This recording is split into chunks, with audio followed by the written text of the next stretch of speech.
धर्म जिसमें अनुपालन होता है एक प्रक्रिया का, अनुष्ठान का, अध्यात्म में साधना होती है योग की, मगर दर्शन में एक सिद्धांत निकल कर आता है। सर ने एक ऐसा सिद्धांत निकाला है, एक ऐसा सिद्धांत खोजा है। शुक्ला जी ने अपनी समीक्षा में लिखा है कि सर जो है चार्वाक दर्शन के नजदीक चले गए हैं, परंतु ऐसा वास्तव में नहीं है, क्योंकि उन्होंने ऋणम कृत्वा घृत निवेद यज्ञ जीवेद सुखम जीवेद की अवधारणा पे भी जोर दिया है। मनुष्य की चेतना को एक प्रश्न हजारों साल से मथता रहा है कि भौतिकवाद सत्य है या प्रत्ययवाद सत्य है, और इसी भौतिकवाद और प्रत्ययवाद के संघर्ष में तमाम विचारधाराओं ने इस देश में जन्म लिया है। उसी विचारधारा से बुद्ध के समय में 68 विचारधाराएं थी, बुद्धिज्म के अलावा, जैनिज्म के अलावा, और उसी के समानांतर चार्वाक दर्शन भी था, जिसने पूर्ण रूप से भौतिकवाद की स्थापना की और भौतिकवाद पर जोर दिया। उसके बाद अन्य विचारधाराएं अस्तित्व में आई। वेद तो पहले से अस्तित्व में थे, उनकी व्याख्या, उनकी टीका हुई उपनिषदों के रूप में। उसके बाद अन्य ग्रंथ आए, ब्राह्मण ग्रंथ आए, उसके बाद पुराण आए, परंतु सभी उस केंद्र की परिधि पे वो घूमते रहे। केंद्र में आत्मा थी, चेतना थी, ब्रह्म था, लोक था, परलोक था। इन सारे आकर्षणों के बावजूद जब जब मनुष्य दुखी होता था, जब जब मनुष्य को दुख परेशान करते थे, जब जब उसकी चेतना जीवन, मृत्यु, भय इनसे पीड़ित होती थी, तो वो मोक्ष का सहारा लेता था। और मोक्ष का सहारा लेने में या तो वो धर्म की तरफ जाता था या वो अध्यात्म की तरफ जाता था। हम उस देश में पैदा हुए, हम उस देश में उत्पन्न हुए कि जहां हमारे मनीषियों ने एक और जहां धर्म का पालन करके, अनुष्ठान के माध्यम से, श्रद्धा के माध्यम से धर्म को ऊंचाइयों पर पहुंचा, वहीं हमारे देश में बुद्ध, कबीर, नानक, रैदास, गुरु नानक, गुरु गोविंद ऐसे भी महापुरुष हुए कि उन्होंने अध्यात्म को ऊंचाई पर पहुंचा। तीसरी तरफ भारतीय षड दर्शन में ऐसे भी मनीषी हुए कि उन्होंने षड दर्शन की स्थापना की, चाहे वो न्याय हो, सांख्य हो, वैशेषिक हो, योग हो, मीमांसा हो। और जब उसका टकराव पश्चिम से हुआ और भारत पराजित होने लगा पश्चिमी ताकतों से, भौतिकवाद की फिलॉसफी से, तो पश्चिम बंगाल में एक संत पैदा हुए, स्वामी रामकृष्ण परमहंस। और स्वामी रामकृष्ण परमहंस ने उसी वेदांत की शिक्षा दी उनको, जिसकी धारा उपनिषदों से निकलती है।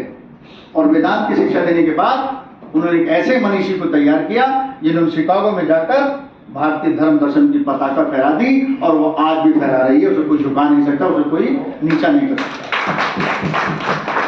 ये योगदान है। तो हम कहेंगे कि सर का इसमें कि फिर क्या योगदान है? सर ने वेदों के 3 सिद्धांतों पे जोर दिया। अहम ब्रह्मास्मि, तत्त्वमसि, सर्वम खल्विदम ब्रह्म। ये 3 सिद्धांत है, इन्हीं का उद्घोष है वेदों में भी, उपनिषदों में भी, और उसके बाद जो लोकोत्तर ग्रंथ हमारे रामचरितमानस हो, चाहे भागवत गीता हो या अन्य ग्रंथ हों, वो भी इनसे अछूते नहीं हैं। वो पूरी कहानी इसी केंद्र की परिधि पर, इसी केंद्र के चारों तरफ बुनी गई है। कहीं उसको योग कहा गया है, कहीं उसको साधना कहा गया है, कहीं उसको भक्ति मार्ग कहा गया है, कहीं उसको कर्म योग कहा गया है, कहीं उसको राजयोग कहा गया है, कहीं उसको प्रेम योग कहा गया है। उसी अवधारणा को छूते हुए सर ने लिखा, बहुत सुंदर, मुझे बहुत अच्छा लगा। अव्यक्त ने जब व्यक्त करने का प्रयास किया, अप्रकट जब प्रकट हुआ, तो सृष्टि की रचना हुई और इंद्रिय सापेक्षता अस्तित्व में आई। सर आपने इंद्रिय पे लिखा है, विज्ञान आज इंद्रिय सापेक्षता से जूझ रहा है, क्योंकि विज्ञान के पास, विज्ञान उसी को रिकॉर्ड करता है जिसका परीक्षण कर लेता है, जिसकी टेस्टिंग कर लेता है। परंतु धर्म और उससे ऊपर जाकर अध्यात्म, अदृश्य का भी दृश्य कर लेता है, उसको भी देख लेता है। इसलिए विज्ञान जब असफल हो जाता है मार्गदर्शन करने में, तो अध्यात्म मोर्चा संभाल लेता है, क्योंकि अध्यात्म को अतीन्द्रिय ज्ञान होता है, इंद्रियों की सीमा के परे का ज्ञान होता है। लार्ज हेड्रॉन कोलाइडर लगाकर आप हिग्स बोसॉन को देख तो सकते हैं, उसके मूवमेंट को तो देख सकते हैं। क्वांटम फिजिक्स पार्टिकल का मूवमेंट तो बता सकती है, मगर वो चेतना पदार्थ में कैसे परिवर्तित होती है और पदार्थ कैसे चेतना में परिवर्तित होता है, ये रास्ता केवल हमको अध्यात्म सुझाता है, अध्यात्म बताता है। सर ने भी यही प्रयास किया है। सर ने प्रयास किया है कि हम लोगों को बताएं कि हम जिस जीवन से जूझ रहे हैं उसमें हम मोक्ष के लिए पागलपन न रखें। वक्त बदलता है, समय के साथ बदलता है। विज्ञान का बेसिक सिद्धांत, कारणता का सिद्धांत यदि सही होता, मैं यहाँ खंडन करना चाहूंगा कि विज्ञान एक दिन पूरे ब्रह्मांड का रहस्य खोल के रख देगा। अगर विज्ञान ने ब्रह्मांड का रहस्य खोल के रख दिया होता और कारणता का सिद्धांत बिल्कुल सही सिद्धांत है, तो आइंस्टीन जब थ्योरी ऑफ रिलेटिविटी का सिद्धांत दे रहे थे उसी दिन पूरे ब्रह्मांड की व्याख्या कर देते, अगर कारणता का सिद्धांत थ्योरी ऑफ पोजीशन सही है तो। मगर विज्ञान असफल हो जाता है और अध्यात्म मार्गदर्शन करता है अपने सिद्धांतों के माध्यम से, अपनी अमोक्ष की अवधारणा के माध्यम से। और अमोक्ष की अवधारणा क्या है? 4 पुरुषार्थ, 4 आश्रम। और हम 4 आश्रम से पहले बताना चाहेंगे भय, भूख, निद्रा, मैथुन नियंत्रित करने के लिए 4 आश्रम, 16 संस्कार, षड दर्शन। वो ये कहते हैं कि संसार मिथ्या नहीं है, संसार सापेक्षिक सत्य है। अगर संसार वास्तव में मिथ्या होता तो आप मोक्ष की तरफ चल पड़ते, क्योंकि संसार सापेक्षिक सत्य है, इसलिए आप अमोक्ष की तरफ चलिए, अमोक्ष की तरफ जाइए संसार को भोगते हुए। तेन तक्तेन भुज्जिता, सारे कर्मों को करते हुए, जैसे योगीराज कृष्ण सारे कर्मों को करते हुए युद्ध के मैदान में भी वो ठीक वैसे रहते हैं जैसे केले के पत्ते पे पानी की बूंद। बूंद अपने आप को विस्तृत नहीं करती और ना केले के पत्ते को भिगाती है। और जीवन की उस भयावह स्थिति में अर्जुन जब परेशान हो जाता है, अर्जुन के अंदर मोह उत्पन्न नहीं हुआ था, पहले भय उत्पन्न हुआ था। भय बिन होए ना प्रीत, पहले भय उत्पन्न हुआ और भय ने कहा कि मार डालेगी सेना, तुझे छोड़ेगी नहीं, तो मोह उत्पन्न हो गया। जब मोह उत्पन्न हो गया तो प्रमाद उत्पन्न हो गया, मूर्छा उत्पन्न हो गई।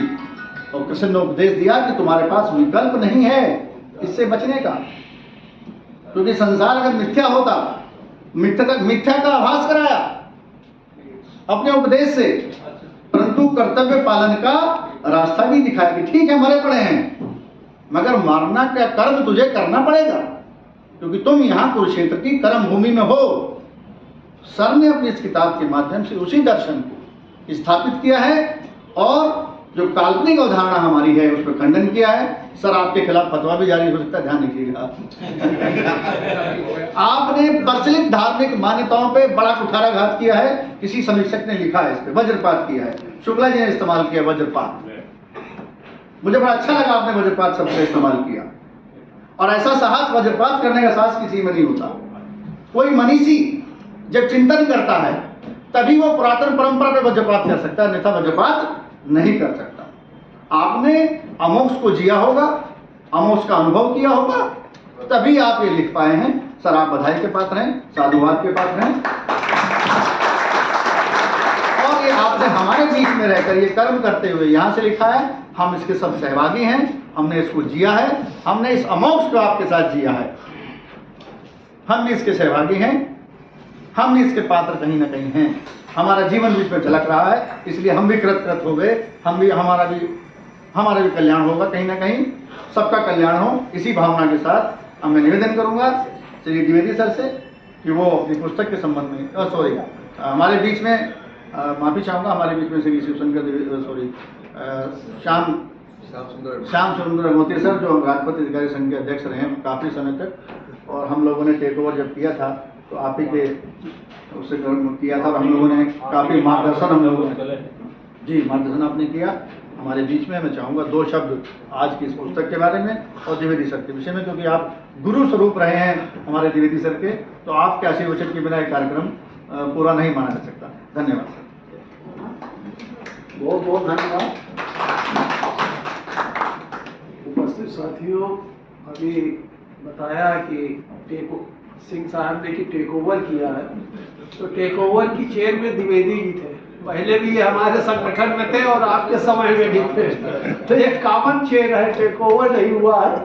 बल्कि मुझे इस बात की खुशी होती है कि ये राजपत्रित अधिकारी संघ ने अपने दायित्वों का निर्वहन बहुत अच्छी तरह से किया है। और जैसी लोगों को शंका होती है, हर एक को शंका होती है कि हमारे बाद क्या होगा, हमारे बाद क्या होगा, लेकिन आज मैं अपनी अभिव्यक्ति कर रहा हूँ कि मुझसे ज्यादा इस राजपत्रित अधिकारी संघ के संगठन ने कार्य किया है। इसके लिए आप सब बधाई। अब द्विवेदी जी निश्चित रूप से मेरे प्रिय हैं और आप लोगों में भी जो लोग हमको जानते हैं सबसे मेरे बहुत ही अच्छे संबंध हैं। काफी लोग हमारे साथ काम भी कर चुके हैं, वो भी हमको अच्छी तरह से जानते हैं। इस पुस्तक का विमोचन जब हुआ था तो शंभुनाथ जी के समय में विमोचन हुआ था। सॉरी, अतुल कुमार गुप्ता जी थे, तब उस समय विमोचन हुआ था। हम लोगों का एक सचिवालय पेंशनर्स वेलफेयर एसोसिएशन है, उसका वार्षिक अधिवेशन था, उसी में इसका विमोचन हुआ था। और अभी आपने बहुत विस्तार से इसके बारे में कहा है, उसके बारे कहने को बचता ही नहीं। उस समय भी मुझको इसमें बोलने को कहा गया था, सर्वप्रथम शायद मैं ही इस पे बोला था। एक हम लोगों की धारणा है कि हम लोग मोक्ष प्राप्त करते हैं, एक हम लोगों की धारणा है कि स्वर्ग और नर्क होता है, हम लोग स्वर्ग चले जाते हैं फिर वहां से वापस नहीं आते हैं, ये सब धारणाएं हैं। उन्हीं धारणाओं के विपरीत ये पुस्तक लिखी है कि उसमें हम मोक्ष नाम की कोई चीज नहीं है, हमको निरंतर यहाँ पर आना पड़ता है और कर्म करना पड़ता है। चूंकि कर्म प्रधान विश्व है, इसलिए हमें हर स्थिति में कर्म करना पड़ता है, चाहे जिस योनि में हम आवे हमको कर्म करना पड़ता है। और निश्चित रूप से वेद, पुराण और हमारे धार्मिक ग्रंथों का जितना उदाहरण द्विवेदी जी ने लिया है, जितने परिश्रम से उन्होंने इस पुस्तक को लिखा है, निश्चित रूप से यदि आप संवेदनशील हैं तो आपके मस्तिष्क को एक बार ये झकझोर देगी। क्योंकि ये जो लिखा है, अभी आपने बताया भी है कि ये हमारी प्रचलित परंपरा से हट करके है, तो निश्चित रूप से जब आप लोग पढ़ेंगे तो आपको एक नया आयाम मिलेगा। जीवन के प्रति आपकी जो धारणाएं हैं वो बदलेंगी। जब जीवन के प्रति धारणाएं बदलेंगी और कर्म को ही आप सब कुछ समझेंगे तो आप निश्चित मानिए अपने कर्म को बहुत भली भांति और बहुत अच्छी तरह से करेंगे। पुनः मैं आप लोगों का धन्यवाद देता हूं, आपने मुझे यहाँ बोलने का अवसर दिया, बहुत बहुत धन्यवाद। धन्यवाद सर। अब मेरा निवेदन है कि हम अपने मुख्य विषय पे आ जाएं। हमारे बीच में द्विवेदी सर उपस्थित हैं और मैं चाहूँगा कि वो अपने शब्दों में अपने भावों की स्वयं अभिव्यक्ति दें हमारे सभी साथियों के समक्ष। आदरणीय श्री द्विवेदी सर। आज के समारोह में अध्यक्षता कर रहे आदरणीय श्री गोपाल जी, अध्यक्ष राजपत्रित अधिकारी संघ, अर्जुन देव भारती जी उपाध्यक्ष राजपत्रित अधिकारी संघ, श्री भास्कर पांडे जी सचिव राजपत्रित अधिकारी संघ, अन्य संगठनों के उपस्थित पदाधिकारी और भाई आशुतोष पांडे जी हमारे दोनों में कॉमन है, वो श्री भट्टी संघ के अध्यक्ष भी हैं और हमारे सदस्य भी हैं। हम एक साथ हम लोग एक क्षेत्र के भी रहने वाले हैं, वाराणसी क्षेत्र के। और पांडे जी इस कार्यक्रम के लिए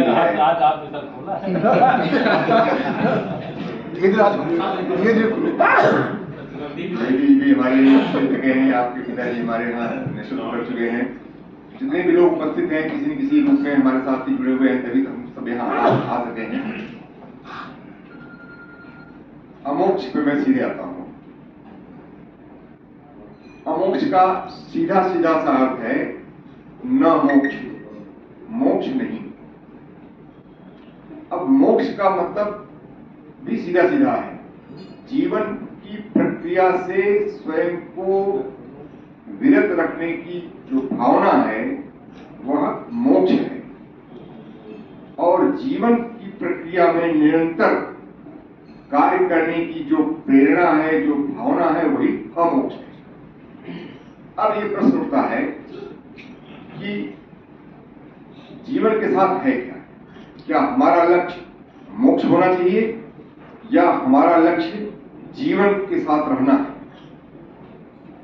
देखिए, मोक्ष की जो लोग चाहते हैं उनकी इच्छा में उठता है कि उनका जीवन, यानी जो नया जीवन मिलेगा, मुक्त का जीवन मिलेगा, वह भयहीन हो, दुखहीन हो, आनंदमय हो।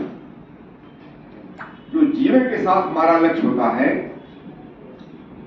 वह भी भयहीन होता है, दुखहीन होता है, और साथ ही साथ यशोमय आनंद होता है। हम केवल आनंद की कल्पना नहीं कर सकते। आनंद की कल्पना में व्यक्ति स्वार्थी हो जाता है, और जब हम यशोमय आनंद की कल्पना करते हैं तो हमारा जीवन अपने के साथ साथ अन्य के साथ हो जाता है, वहीं पर हमारा जीवन सापेक्ष हो जाता है। क्या आप अपने पड़ोसी को दुखी देख करके आनंद में जीवन बिता सकते हैं? नहीं बिता सकते। ये भूख से पड़ोस में बच्चे की चित्कार आती रहेगी तो आपको रात में नींद नहीं आएगी, और यदि आती है तो इसका मतलब आप में मानवीय संवेदना नहीं है। तो हम मानवीय संवेदना के साथ जब जीना आरंभ करेंगे तो हमारा जीवन निश्चित रूप से यशोमय जीवन होगा। भगवान राम और रावण दोनों एक ही काल में पैदा हुए थे। रावण का जो जीवन चरित्र था वो दूसरों को प्रताड़ित करके आनंद प्राप्त करने का था। वह अपने आनंद के लिए अपने दुश्मनों को नाना प्रकार का कष्ट देता था, उन्हें अनावश्यक रूप से प्रताड़ित करता था, और उनकी प्रताड़ना से ही उसे आनंद आता था। इसके विपरीत भगवान राम ने क्या किया था? राम ने लोक कल्याण के लिए, लोक रंजन के लिए स्वयं को वन की ओर भेज दिया था। उन्होंने राज्य व्यवस्था कायम रहे, राजाज्ञा कायम रहे, राजाज्ञा का उल्लंघन कोई न करे, इसलिए वे राजाज्ञा का पालन करते हुए वन में चले गए और दर-दर की ठोकर खाए। तो लोक कल्याण के लिए अपने जीवन को कष्ट में बिताना ही अमोक्ष है। मोक्ष नितांत रूप से वैदिक साधना है। मोक्ष साधक यह मान के चलता है कि उसकी साधना पूर्ण होगी तो उसे इस जीवन में आना नहीं पड़ेगा, वह जीवन की कठिनाइयों से मुक्त रहेगा। जबकि जीवन जीने वाला वो जानता है कि हम सकुशल जीवन तभी जी सकते हैं जब हमारा पर्यावरण पूरी तरह से शुद्ध हो, सुरक्षित हो, रहने लायक हो। इसीलिए वैदिक प्रार्थना की जाती है कि अंतरिक्षम शांति, पृथ्वी शांति, रापा शांति, रोषधेय शांति, सर्वकोम शांति, सबका शांति प्रार्थना की जाती है, सबका शांति प्रार्थना की जाती है। अब यहां प्रश्न होता है कि मोक्ष का विचार हमारे जेहन में आया कैसे? हमारे पास जो पौराणिक स्रोत हैं उसमें माना जाता है कि ऋग्वेद हमारे आरंभिक जीवन का दर्शन है। ऋग्वेद में हमारे आरंभिक जीवन की बातें बताई गई हैं, और ऋग्वेद कालिक हमारा जो समाज था उसमें जीवन के प्रति आकर्षण था। लोग जीवन जी रहे थे, जीवन जीने का एक सिद्धांत था, तेन त्यक्तेन भुंजीता, त्याग पूर्वक भोग करो। त्याग पूर्वक भोग से फायदा यह होता है कि आपको जितनी वस्तुएं आवश्यक हैं उतना तो आप उसका भोग कीजिए, आवश्यकता से अधिक वस्तुओं का भोग को संचित करने की प्रवृत्ति से बचें, क्योंकि भौतिक संपदाएं वो सीमित हैं। यदि आपको एक केले की जरूरत है, आप पूरे पेड़ काट लाएंगे तो शेष लोग तो उस केले के फल से वंचित हो जाएंगे। तो यही है त्याग पूर्वक, जितनी आपको आवश्यकता है उतना ही संचय करें, उससे अतिरिक्त के विषय में कदाप न सोचिए। आप लोगों ने कहानी सुनी होगी, कौत्स ऋषि थे, उन्होंने अपने शिष्य से कहा कि मुझे 14 करोड़ स्वर्ण मुद्राएं लाओ। वो राजा के पास गए, राजा राम भगवान राम के कोई पूर्वज रहे, रघु शायद थे। उन्होंने कहा साहब मुझे 14 करोड़ रुपए चाहिए, मुद्राएं चाहिए। तो रघु जी ने कुबेर को आदेश दिया और पूरी अयोध्या को उन्होंने स्वर्ण भंडारों से बांट दिया। कौशल जी गए और उन्होंने केवल बर्तन सिद्धा, वो गए केवल 14 करोड़ मुद्राएं लिए, शेष उन्होंने वापस कर दिया। तो उन्होंने कहा भाई मैं क्या करूंगा? तो ऋषि कहते हैं मैं क्या करूंगा? ये दृष्टांत बताता है कि हमें अपनी आवश्यकता से अधिक वस्तुओं के उपभोग से बचना चाहिए। ये अमोक्ष है। अमोक्ष आपके जीवन में खुशियां लाने वाला सिद्धांत है। जब आपको ये पता चल जाएगा कि घूम फिर करके आप किसी हाल में बैठना है, तो आप यहाँ बैठ करके इस हाल की कुर्सियां नहीं तोड़ेंगे। ऐसा नहीं कि जाते जाते आप इसकी रस्सी फाड़ के चले जाएं, क्योंकि आपको पता है आपको दोबारा ही जाना है। तो जब आपको ये विश्वास हो जाएगा कि घूम फिर कर मुझे इसी संसारिक वातावरण में आना है, तो हमारा संसार के प्रति दृष्टिकोण बदल जाएगा। अब यह प्रश्न होता है कि क्या वाकई में मोक्ष संभव है? क्या मुक्ति की साधना हमें प्राप्त हो सकती है? यदि मुक्ति की साधना हमें प्राप्त नहीं हो सकती, मुक्त हमें प्राप्त नहीं हो सकती, मोक्ष हमें प्राप्त नहीं हो सकता है, तो हमें कम से कम संसार में जीने की नीतियां स्वीकार करनी चाहिए। हमने ये देखने का प्रयास किया है कि हमारे जितने भी ग्रंथ हैं, भगवान के जितने भी कृत्य हैं, वे सब के सब जीवन के अस्तित्व की ओर संकेत करते हैं। किसी भी भगवान के किसी भी आचरण से मुक्त होने की बात समझ में नहीं आती है। भगवान का व्यवहार आप देखेंगे तो भगवान वही उपस्थित होते हैं जिनका जीवन संकट में होता है, और वो अपने संकट में स्थिति से उबरने के लिए भगवान का आह्वान करते हैं। कहानियां बताती है। बालक ध्रुव के समक्ष माना जाता है कि भगवान उपस्थित हुए थे। तो बालक ध्रुव ने तपस्या क्यों किया था? क्योंकि उन्हें अपनी सौतेली मां से दुख हो रहा था। सौतेली मां उनके जीवन को संकटग्रस्त किए हुए थी। भक्त प्रहलाद के समक्ष भगवान उपस्थित हुए तो भक्त प्रहलाद ने मुक्ति की कामना नहीं की थी भगवान से। उसका जीवन संकटग्रस्त था, उसका पिता उसे प्रताड़ित कर रहा था। भगवान पैदा हुए, उपस्थित हुए और उसके पिता को मार करके उसका संकट, प्रहलाद का संकट उन्होंने जीवन में जो संकट आया उसे खत्म कर दिया। ऐसे ही द्रौपदी ने जब भगवान को याद किया था तो मुक्ति के लिए नहीं याद किया था। द्रौपदी ने भगवान को क्यों याद किया था? क्योंकि वो हरी सभा में नग्न हो रही थी और उसे बचाने वाला कोई नहीं बचा था। भगवान ने बिना देर के उसकी सहायता की। किंग कर्तव्य विमूढ़ अर्जुन ने भगवान से मुक्ति की यात्रा नहीं की थी। उन्होंने भगवान से वही पूछा था कि प्रभु हम करें क्या, हमको करना क्या है, क्या नहीं करना है, इसके विषय में किंग कर्तव्य विमूढ़ हो गए। भगवान ने उन्हें जो करना चाहिए था उसका उपदेश दिया। भक्त सुदामा भगवान के पास मुक्ति के लिए नहीं गए थे। भक्त सुदामा गए थे क्योंकि उनकी आर्थिक स्थिति बड़ी विपन्न हो गई थी। पत्नी ने कहा तुम भगवान के पास जाओ, हो सकता है तुम्हारी मदद कर दें, तो इस उद्देश्य से गए थे। तो कहने का आशय है कि जिन लोगों ने भगवान को जीवन के लिए याद किया, भगवान वहां उपस्थित हुए। इसका मतलब भगवान भी चाहते हैं कि आप मुक्त की साधना से परे रहें। मुक्त की साधना क्या है? शरणागत की साधना है। सर्वधर्मान परित्यज्य माम एकम शरणम व्रज अहम त्वा सर्वपापेभ्यो मोक्षयिष्यामि मा शुचः। ये शरणागत है, सब कुछ छोड़ करके जो भगवान के शरण में जाता है, भगवान उसे अपना लेते हैं। और जब भगवान अपना लेते हैं तो गीता में कहा गया है कि मां उपेत्य पुनर्जन्म विद्यते। जो मेरी शरण में आ जाता है, मेरे पास आ जाता है, उसका पुनर्जन्म नहीं होता है। ये तो भगवान, ये तो गीता में कहा गया है। लोग कहते हैं भाई गीता में तो कहा गया है कि पुनर्जन्म नहीं होना है, भगवान के शरण में चले जाओ। अब यहाँ एक प्रश्न होता है, जरा सा आप सब लोग पढ़े लिखे लोग हैं, किसी टीका टिप्पणी में जाइए, फलाने विद्वान ने क्या कहा इसको छोड़ दीजिए। आप स्वयं से प्रश्न कीजिए कि शरणागत की साधना में रत जो गोपियां थी, जिन्होंने अपना सब कुछ छोड़ दिया था, पति छोड़ दिया था, बेटा छोड़ दिया था, संबंधों को छोड़ दिया था, यहां तक कि उन्होंने अपने कपड़े भी छोड़ दिए थे। भगवान के आह्वान के लिए, भगवान को अपने पास रखने के लिए। किंतु जब मथुरा की ओर भगवान गए तो भगवान उनकी तरफ लट के देखना भी उचित नहीं समझा। इसका मतलब है कि शरणागत की चाहे जितनी भी साधना कर लें, परमात्मा आपकी तरफ आने वाले नहीं है। जब परमात्मा आएंगे नहीं तो आप परमात्मा के धाम जा नहीं पाएंगे, और परमात्मा के धाम जा नहीं पाएंगे तब आप पुनर्जन्म से मुक्त नहीं हो पाएंगे। एक बात ये, परमात्मा कोई परमात्मा को अपने वश में नहीं कर सकता है। परमात्मा जिसका चाहते हैं उसका वर्ण करते हैं।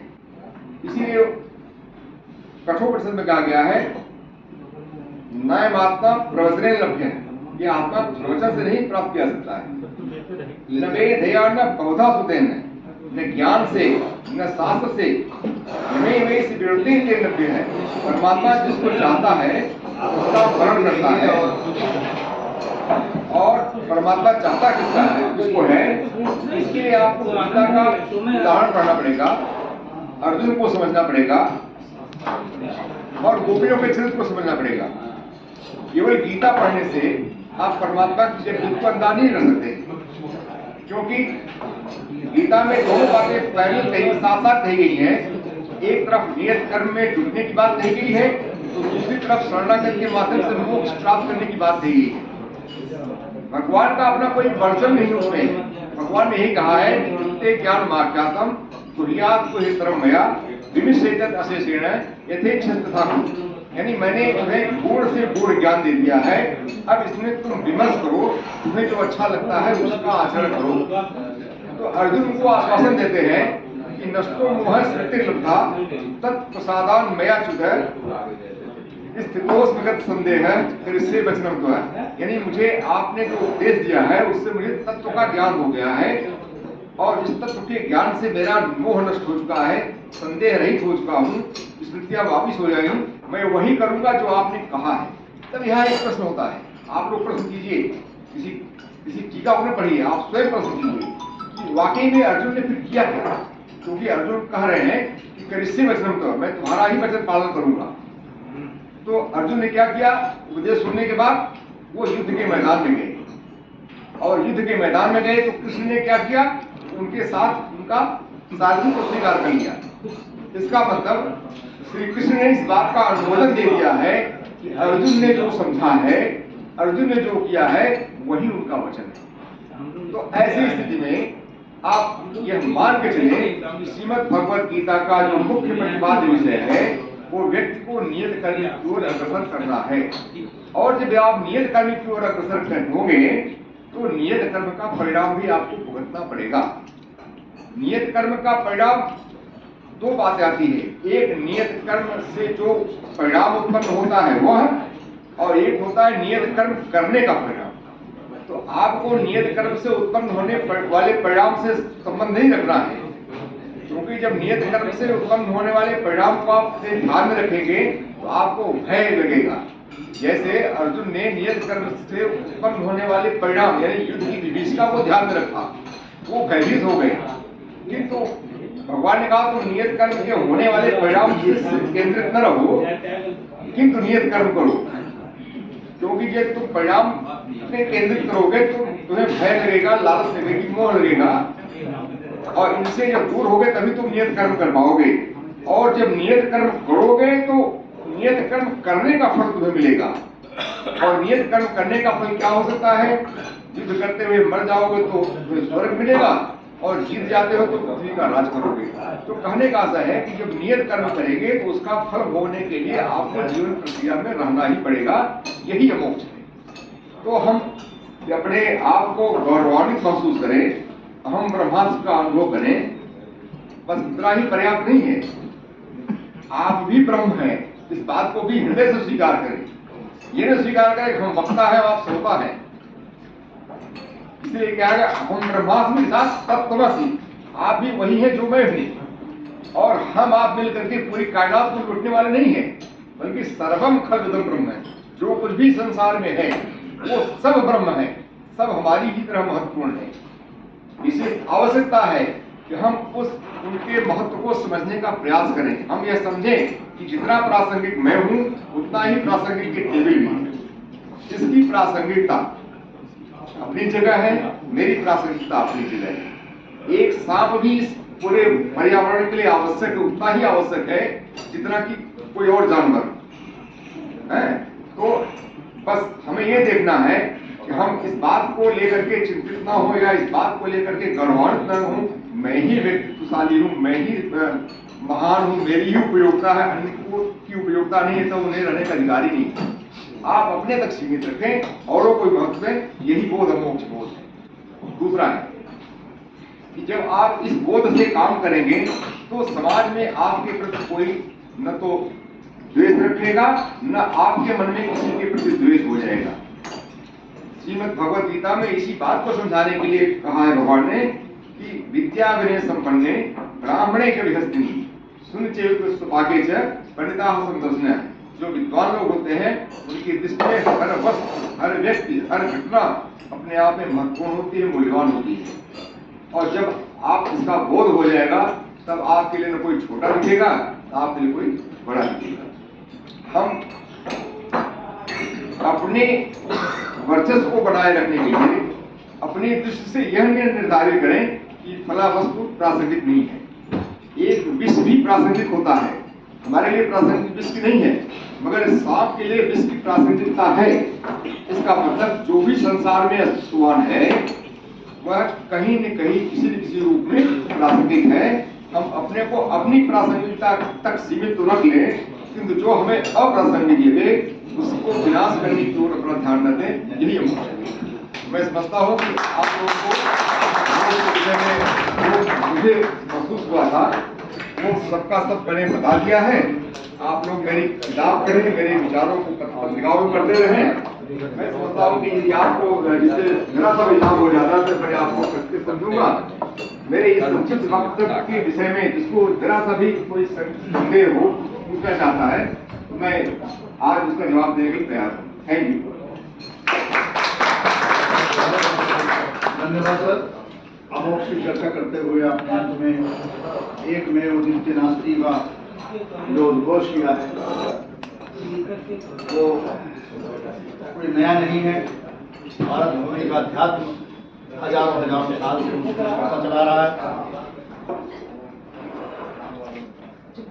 और हाँ बिल्कुल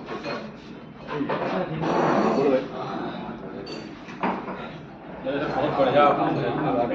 मैं सर्वप्रथम आदरणीय द्विवेदी जी तो मेरे बड़े भाई और बड़े भाई हैं, मैं उनको इस पुस्तक के लिए बधाई देता हूँ।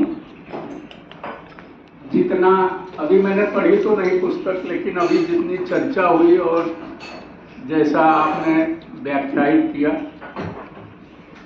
उसके अनुसार आपने अमोक्ष को परिभाषित किया, लेकिन ये अमोक्ष आप उन स्थितियों में बता रहे हैं जब हम जीवित हैं और अपना कर्म करते रहे। जो हमारे मोक्ष की परिकल्पना है, जो शास्त्रों में बताया गया है, मोक्ष वो स्थिति है जब कर्म करते हुए हम और इस शरीर के मतलब जो सांसारिक कर्मों को करने के पश्चात मोक्ष की प्राप्ति का वो है।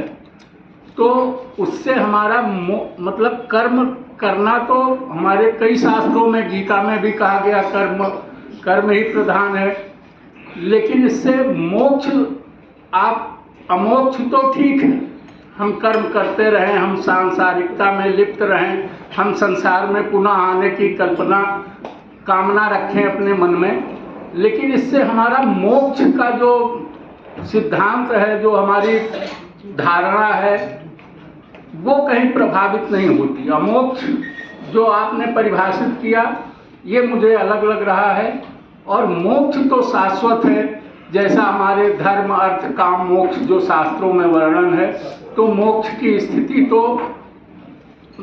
वैदेहिक है। तो इसके संबंध में मैं चाहूँगा कुछ स्पष्ट करें। महाराज जी आपने पूछा, इसके लिए आपको बहुत बहुत धन्यवाद। मित्रों, जैसा कि मानस जी कह रहे हैं और सभी लोग मान रहे हैं कि हम कर्म करते हैं। श्रीमद् भगवद गीता के अध्याय 2 के श्लोक नंबर 40 में बताया गया है कि नेहा विक्रम नाशोस्ति सत्यवायु न विद्यते स्वल्पमकस्य धर्मस्य त्रायते महतो ज्ञान। कर्म की विशेषता होती है, कर्म सिद्धांत की विशेषता है कि कर्म का परिणाम अवश्य मिलता है और कर्म का परिणाम कर्म करने वाले कर्ता को ही मिलता है। यदि ऐसा न हो तो अव्यवस्था फैल जाएगी। आप कर्म करें, परिणाम कोई और पा जाए, मर्डर आप करें, परिणाम कोई और पा जाए। तो कर्म की यही विशेषता है कि जो कर्म करता है उसको ही फल मिलता है और कर्म का फल अवश्य मिलता है। मोक्ष के जो साधक हैं वो यह मान के चलते हैं कि हम जो कर्म कर रहे हैं उसका परिणाम नहीं मिलेगा। मैं नहीं समझ पाता हूं कि वो कैसे मान चल रहे हैं। कर्म की ऐसी कौन सी कैटेगरी है जो परिणाम न देने वाली हो? क्योंकि भगवद गीता में यही बताया गया ना कि कोई भी ऐसा कर्म नहीं है जो परिणाम न सिद्ध करता हो और परिणाम, कर्म का परिणाम मिलता है, इसमें समय का बहुत व्यवधान होता है। परिणाम मिलने में जन्म जन्मांतर का समय लग जाता है। इसीलिए भगवान ने कहा है न त्वेवाहं जातनासं न तेमे न जनाधिकार, यानी मैं ऐसा नहीं, मैं पहले नहीं था, यानी हमने पूरे कहना ऐसा नहीं, हम पहले नहीं थे और ऐसा भी नहीं हम बाद में नहीं होंगे। इसका मतलब जन्म का ये जो श्रृंखला है वो टूटने वाली नहीं है। ऐसा कोई कर्म नहीं है संसार में जो परिणाम सिद्ध करता हो। यही कर्म की विशेषता है जो हमें बार बार जन्म की ओर संकेत करती है। पुनर्जन्म हमारा लक्ष्य नहीं है, पुनर्जन्म एक सहज प्रक्रिया है। हम चाहें या न चाहें, पुनर्जन्म तो हमारा होना ही होना है। हम नियत करें, नियत कर्म करते हैं तब भी हमारा पुनर्जन्म होगा और नियत कर्म नहीं करते हैं तब भी हमारा पुनर्जन्म होगा। नियत कर्म करते हैं तो मुझे नियत कर्म करने का अवसर मिलता रहेगा, इसलिए पुनर्जन्म होगा, और नियत कर्म नहीं करते हैं तो उसका दंड भुगतने के लिए मुझे पुनर्जन्म में आना पड़ेगा। तो पुनर्जन्म की प्रक्रिया से आप कभी भी मुक्त नहीं हो सकते हैं। आप मान लें हम फला कर्म कर रहे हैं, इसका परिणाम नहीं मिलेगा, आप मान लें, मानने का कोई मतलब ही नहीं है। ये बात धन्यवाद। बस यही मोक्ष मतलब कर्म तो हम कर रहे हैं, लेकिन कर्म हम उसके अनुसार कर रहे हैं कि जिसका परिणाम हमें मोक्ष के रूप में मिले। वो मोक्ष की परिकल्पना मतलब इससे मतलब आपका जो है और इसमें मतलब द्वेष प्रतीत होता है। एक बार आप पढ़ लेंगे इसको, शायद और भी ज्यादा तरीके से पूछ सकेगा। मानव जी जैसा कि सर ने जो ये अपनी पुस्तक लिखी है तो पहले हम सब लोग उसको पढ़ लें, कोई चर्चा करेंगे, कोई चर्चा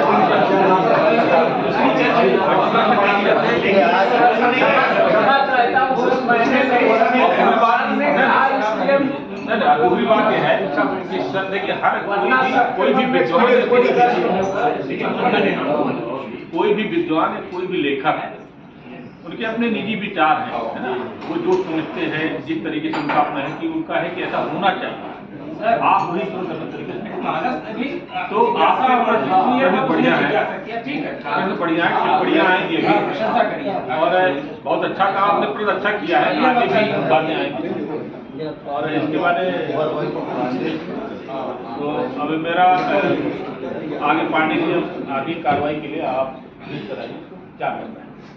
अब देखिए, आप लोगों ने पूरी जो है आपके बारे में जो भी विश्लेषण था टीचर से सुन लिया। अब इसकी अलग अलग व्याख्या हम लोग क्या समझे हैं, तमाम विद्यार्थी जैसे समझ लिए होंगे, कुछ कम समझे होंगे। एक बार हम लोग किताब का अध्ययन करना, उसके उपरांत जो है हम लोग करेंगे। बाकी हमारे यहाँ जो है सचिवालय में साहित्यकार बहुत हो गए हैं और सर से मैं ये चाहूँगा कि केवल देखिए मोक्ष अमोक्ष एक क्वेश्चन नहीं होना, जो एक हल्की फुल्की बातें हैं। जैसे सर ने कहा राम रावण एक ही साथ हुए, राम का उद्देश्य था कि दूसरे को सुख दे करके और अपने उद्धार करते हुए अपने सुख लेना, और रावण का था कि दूसरे को दुख दे के अपना सुख लेना। तो सचिवालय में भी हम लोग को इसी तरह से सीखना ये सुख है सब। मोक्ष मिलेगा तो मोक्ष मिलेगा तो भगवान। जब सचिवालय में है तो हम अपने मोक्ष की परिकल्पना यही 60 साल के अंदर ही कर लें, और कैसे मिलेगा इसका हम लोग मेरा क्या लिखना है। किताब तो बहुत रहस्यमयी, किताब बहुत रहस्यमयी है, और आप देखेंगे नहीं मैं बता रहा हूँ, आपको बता रहा हूँ किताब जो है सर इतना कठिन परिश्रम किए हैं कि सर ने खुद ही टाइप किया है, और 3 महीने हम लोग इसको पढ़ते रहे। नहीं खैर मैं साइंस के विद्यार्थी रहा, कुछ समझ नहीं आया, लेकिन वर्तनी जो है केवल मात्रा उतना देख करके सबको कहा सर सब फर्स्ट क्लास किताब लिखी, और संयोग से हम लोग बड़ा प्रयास किए, और 100 लोग इसमें कम से कम इन्वॉल्व होंगे। हाँ, और कल हम लोग प्रमुख जी सेडी से मिले कि सर इसको लाइब्रेरी में रखवाइए और आप भी पढ़िए, और आपको लगे तो सर ने किताब किया है, और उन्होंने कहा ठीक है मैं इसको पढ़ूंगा, और बहुत वास्तव में वो प्रसन्न रहे सर के उससे। तो मेरा यही है कि आप लोग ये किताब पढ़िए, हर बुक स्टार पर 350 में उपलब्ध है, और आप लोग इसको पढ़िए और सुनिए। और जहाँ तक बात है मोक्ष अमोक्ष की, आगे की वार्ता चलती रहेगी। हम त्रिपाठी सर से, फिर पांडे जी से, द्विवेदी जी से, शुक्ला जी से, ये सब लोग अपना अपना छोटा छोटा विचार, क्योंकि चाय और काफी खत्म हो गई अब ये है कि 5-5 मिनट में ये कार्यक्रम 3:30 बजे तक खत्म हो जाए। तो जो अभी तक पढ़ गए तब बोले क्लास क्वेश्चन नहीं होना है, सब लोग अपने अपने उद्गार जो है आप इधर किताब के बारे में के भाई जो अच्छा काम किया। हाँ, इस पर जो है मेरी यही भावना है, और ये मैं त्रिपाठी सर से अनुरोध करूंगा कि सब लोग अपनी अपनी भावना व्यक्त कर दें, और उसके बाद तब यह जम्मू-द्वीप भारत खंड का जो प्रायद्वीप है, यह इसकी सबसे बड़ी खूबसूरती है कि यहाँ सब विचारों का स्वागत होता है। एक विचार यह बस सब इससे सहमत हो जाएंगे ऐसा नहीं है, जो न सहमत होगा उसको मार डाला जाएगा ऐसा भी नहीं है। तो हम आनंद से इसको भी पढ़ें और अपने विचारों की समृद्धि करें। हमारा और द्विवेदी जी का लंबा साथ रहा है, पारिवारिक संबंध है, कई विचारों पर हम लोग सहमत नहीं थे, लेकिन शास्त्रार्थ हम लोगों के खूब थे। ये किताब पतली सी पहले द्विवेदी जी ने बताया था लिखे थे, फिर इसको विस्तार दिए। अमोक्ष इनका पुराना विषय है दर्शन शास्त्र का, और इस पर हमारी काफी चर्चा हुई है। अब आप लोग चर्चा करके कुछ नहीं पाएंगे, इसलिए किताब पढ़िए।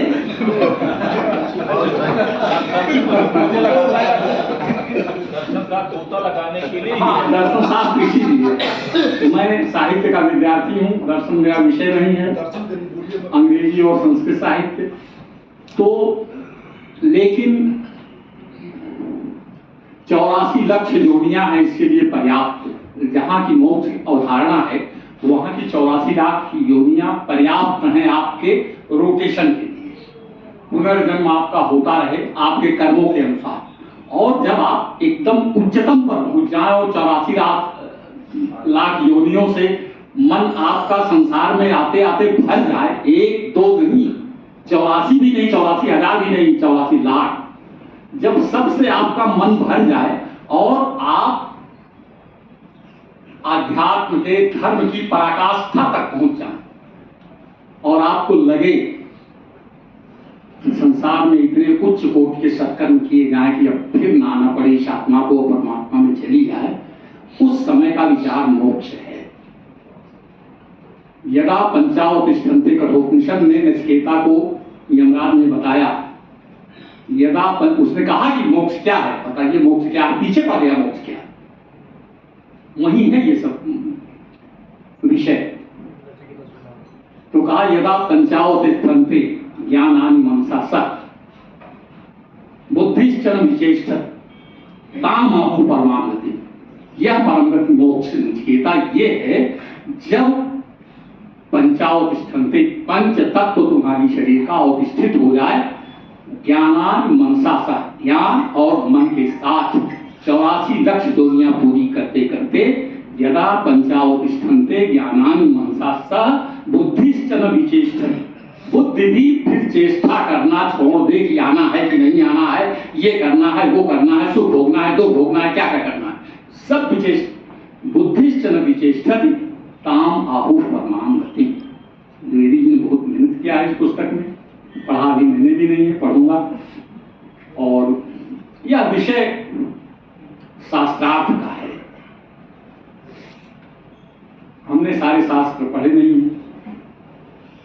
जिन लोगों ने पढ़ा है, मैं एक प्रस्ताव भी रखूंगा द्विवेदी जी से, मैं भी सहयोग करूंगा। कुछ पंडितों को बुलाया जाए, उनके परिचय में तो बहुत हैं, 2-4 हमारे परिचय में भी निकल आएंगे, और इस पर उनसे शास्त्रार्थ कराया जाए कि है क्या। हमारे सनातन में शास्त्रार्थ की व्यवस्था भी है, होते भी रहे हैं, और तब बढ़िया निचोड़ निकल जाएगा। और हम जितने लोग अभी कुछ संकाल हैं, सब उसी शास्त्रार्थ में आए और सब वही बढ़िया सा इसको सुन के समझ के। धन्यवाद द्विवेदी जी को, बहुत बहुत बधाई, बहुत परिश्रम किया है उन्होंने। धन्यवाद सर, आपने बहुत अच्छा विश्लेषण किया है। मैं पांडे जी से अनुरोध करूंगा कि अपना विचार इस पर व्यक्त करें।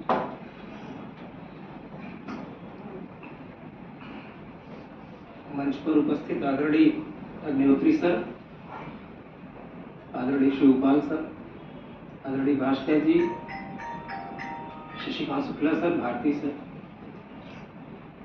इन सभी को प्रणाम करते हुए आप सभी का अभिनंदन और नमन करता हूं। बहुत ही गंभीर विषय पर यह पुस्तक लिखी गई है। मैं व्यक्तिगत रूप से मैं यह घोषणा कर सकता हूं कि मैं इस स्तर का अध्येता नहीं हूं कि मैं इस पर कोई टीका टिप्पणी कर सकूं। यह सच है, मैं इस बारे में तो नहीं जानता कि मोक्ष क्या है, अमोक्ष क्या है, लेकिन एक कृति जो इनकी लेखनी से बाहर हुई है, उद्भूत हुई है, सृजित हुई है, मैं उसके लिए आदरणीय शिवशंकर द्विवेदी सर को साधुवाद देता हूं। मैं इस कृति के लिए तो साधुवाद, और राज्य कर्मचारी साहित्य संस्थान का बालकृष्ण सम्मान प्राप्त करने के लिए आपको हार्दिक बधाई। और न केवल निजी अपने तौर पे, बल्कि मैं सीधी भर्ती संघ के अध्यक्ष के रूप में और राजपत्रित अधिकारी संघ के सदस्य कार्यकारिणी के रूप में आपका अभिनंदन और स्वागत करता हूं, आपको बधाई देता हूं। बहुत ही जटिल विषय है, मैं कभी मेरा विषय नहीं रहा कि मैं, रुचि भी नहीं रही, साहस भी नहीं रहा कि इस क्षेत्र में मैं डुबकी लगाऊं। दर्शन बहुत ही जटिल विषय है और अध्यात्म उससे भी ऊपर की चीज है कहीं। लेकिन जब आप लोगों के वाद विवाद संवाद सुन करके मुझे भी लगा कि मोक्ष और मोक्ष है क्या मैं नहीं जानता, लेकिन जो बचपन से सुनते आए हैं उसमें सर मोक्ष का मतलब यही कहा गया, जहां तक मेरी समझ में आया, कि जीव का, आत्मा का जन्म और मृत्यु के चक्र से मुक्त हो जाना ही मोक्ष है। इस संसार को दुख का मूल कहा गया है, यह दुखद है। आदरणीय भारती सर का विशद अध्ययन होगा इस पे कि दुख ही जीवन का मूल है, आप सब लोग पढ़े। तो इस दुख से हम कैसे मुक्त होंगे और उस मुक्ति को हम नाम क्या देंगे? जहां तक मेरा ज्ञान है उसको ही शायद मोक्ष कहा गया, कि जीव के रूप में हम ये बारंबार जो आना पड़ता है, ये अपने कर्मों का फल भुगतने के लिए आना पड़ता है। मोक्ष का कर्म से संबंध इतना ही है कि आपके कर्म का प्रतिफल या परिणाम मोक्ष हो सकता है। जीवन काल में मोक्ष की परिकल्पना मुझे काल्पनिक लगती है। यह जहां तक मेरी अपनी समझ है सर, मैं बहुत इस पे तो नहीं कर पाऊंगा, मेरा कोई अधिकृत इस पे ज्ञान नहीं है कि मैं कुछ बोल सकूं, लेकिन बस एक उद्देश्य था कि आज आपको सशरीर उपस्थित होकर, टेलीफोन पे तो मैं बधाई दे ही चुका था सर को, लेकिन निजी तौर पर यहाँ आकर के और आपको बधाई देने का मेरा उद्देश्य था। और दूसरा लालच था, यशो महम आनंद, यही है सर, यशो है आनंद। एक तो आनंद है आपका सानिध्य में, आनंद है, और उस पर ये है कटलेट है, मिठाई है, और तो इसके लिए मैं और यहाँ उपस्थित जितने भी हमारे साथी हैं, मैं सबको धन्यवाद दूंगा कि ऐसे हमारे बीच में भाई विनोद द्विवेदी जी थे, वो भी राज्य कर्मचारी साहित्य संस्थान से पुरस्कृत लेखक हैं, साहित्य पे अच्छी उनकी पकड़ है। मैं तो केवल तुकबंदी के नाम पे एक पुरस्कार में अभी झटक पाया हूँ सर, और केवल तुकबंदी मुझे आती है, मुझे कोई ज्ञान नहीं। जो कुछ लिखा उसके लिए राज्य कर्मचारी संस्थान का मैं ऋणी हूँ, आभारी हूँ, जिन्होंने मुझे जी विगत वर्ष डॉक्टर शिवमंगल सिंह सुमन पुरस्कार मिला था और आप लोगों का आशीर्वाद ही रहा। लेकिन सबसे बड़ी बात यही रही कि सर इस पुरस्कार के लिए आपको व्यक्तिगत रूप से मैं आपको बधाई देने के लिए इच्छुक था और मैं सफल हुआ, और आपको बहुत बहुत कोटि से धन्यवाद कि आपने सबको एकत्रित किया। बहुत बहुत धन्यवाद। चलिए भाई, धन्यवाद पांडे जी। सब लोग सर को शुभकामना और बधाई देने के लिए एकत्रित हुए हैं और सभी संघ भी, हमारे संगठनों पदाधिकारी भी आए हुए हैं और यहाँ सब लोग साहित्यकार हैं, सब कोई कोई पुरस्कार विजेता है। और इस क्रम में भी बैठे हुए साहित्यिक ही, हाँ, पूरा साहित्यिक है। जब से पुरस्कार मिलने लगा तब से और साहित्यकार मुझे तो यही लग रहा है, पहले भी आया हूँ लेकिन विगत 5 या 7 साल में सब साहित्यकार पैदा। खैर वो चीज ठीक है, सबकी साहित्यिक रुचि है और हमारी भी शुभकामना। इसी तरह से सब लोग पुरस्कार पाते हैं। अब शुक्ला जी 2 मिनट में शुभकामना दे दें, अब बाकी तब आप 5 मिनट बगल बैठे हैं।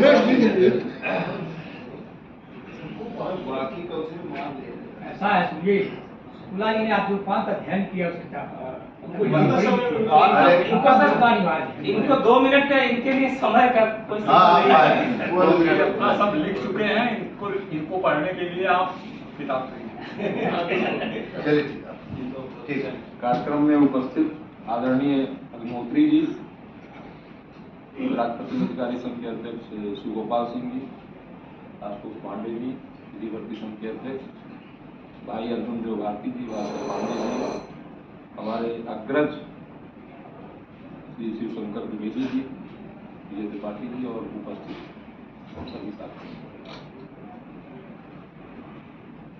इस रचना की प्रति हमें नहीं मिली थी, अब इसलिए अध्ययन नहीं मैं कर पाया था, लेकिन द्विवेदी जी की पहले की जो कृतियाँ हैं उनका हमने अध्ययन किया है, पढ़ा है, कई कृतियों को पढ़ने का अवसर मिला है। द्विवेदी जी का अध्ययन आध्यात्मिक दर्शन, अध्यात्म और दर्शन पर बहुत ही अच्छा अध्ययन है और उसमें बहुत ही गूढ़ता है। उसको बहुत ही गहराई से पढ़ा जाए तभी उसका जो है सही ढंग से उसका मूल्यांकन हो सकता है। द्विवेदी जी को सर्वप्रथम हम बधाई देते हैं कि तो उन्होंने बड़ी ही मेहनत करके इतनी महत्वपूर्ण एक रचना आपके समक्ष प्रस्तुत की और राज्य कर्मचारी साहित्य संस्थान द्वारा इस कृति के लिए आपको 1 लाख रुपए का पुरस्कार प्रदान किया गया। इसके लिए मैं आपको बधाई देता हूँ। इस कृति पर को ज़्यादा टीका टिप्पणी तो नहीं कर पाऊंगा क्योंकि मैंने इसका अध्ययन नहीं किया है। अध्ययन करके फिर हम आपसे बात करेंगे और इसी के साथ जो है मैं आपको पुनः बधाई देते हुए और अपनी बात। धन्यवाद शुक्ला जी। अब मैं दूसरे शुक्ला जी से अनुरोध करूंगा जिस पर इनका पूरा अध्ययन इन्होंने किया है और इसकी समीक्षा भी इन्होंने किया शुक्ला जी ने, तो मैं चाहूंगा कि अपने जो भी भावना है तो आदरणीय अग्निहोत्री जी, राजपत्रित अधिकारी संघ के उपाध्यक्ष श्री अर्जुन देव भारती जी, श्री भास्कर पांडे जी, सीधी भर्ती संघ के अध्यक्ष श्री आशुतोष चंद्र पांडे जी, बड़े भाई श्री विजय त्रिपाठी जी, श्री शशिकांत शुक्ला जी। आदरणीय द्विवेदी जी की किताब एक पुस्तक न हो करके जो मैंने समझा इनके जीवन की लंबी तपश्चर्या का प्रतिफल है। मैंने अपनी टिप्पणी में लिखा भी है। ये कहने और सुनने में बड़ा आसान लगता है, लेकिन इन्होंने एक ऐसे पहलू को छुआ है जिसको लिखने के साहस बहुत कम लोगों में, और उस परिवेश से जो नितांत ऑर्थोडॉक्स फैमिली से आया हुआ हो, जो वैदिक परंपराओं से बधा हुआ हो और उस परंपरा से आगे चलकर लिखने का साहस कबीर की तरह बहुत कम लोगों में है। और उसके लिए मैं द्विवेदी जी को नमन करता हूँ, धन्यवाद देता हूँ और साधुवाद ज्ञापित करता हूं कि उन्होंने साहस के साथ एक नवीन विषय को छुआ। चली आ रही परंपराओं का पोषण करना सामान्य बात है, कोई भी पढ़ सकता, लिख सकता है। अभी चर्चा हुई, हास परिहास हुआ। आदरणीय भास्कर जी ने कहा कि सचिवालय में तमाम साहित्यकार उत्पन्न हो गए हैं। कोई उत्पन्न नहीं होता है, उसकी प्रवृत्ति होती है पढ़ने की। हम तो न साहित्यकार हैं, न कोई पुरस्कार पाए, न कोई कामना करते हैं, लेकिन रुचि है तो पढ़ते लिखते रहते हैं थोड़ा बहुत जो भी होता है। और कभी कभार जैसे किसी मित्र की कहीं कोई किताब है, देखा अच्छा लगा तो कुछ रेखांकित कर दिया, ये प्रवृत्ति है। कोई इसके पुरस्कार कामी होना ही नहीं है, पुरस्कार तो उसका प्रतिफल है। द्विवेदी जी की किताब वास्तव में पढ़ने लायक है और सामान्य समझ में भी नहीं आती। उसको 2-3 बार पढ़ेगा, दर्शन के प्रति जानकारी होगी, खंड दर्शन, भारतीय दर्शन, वेदों के बारे में, उपनिषदों के बारे में और गीता का विशेष करके।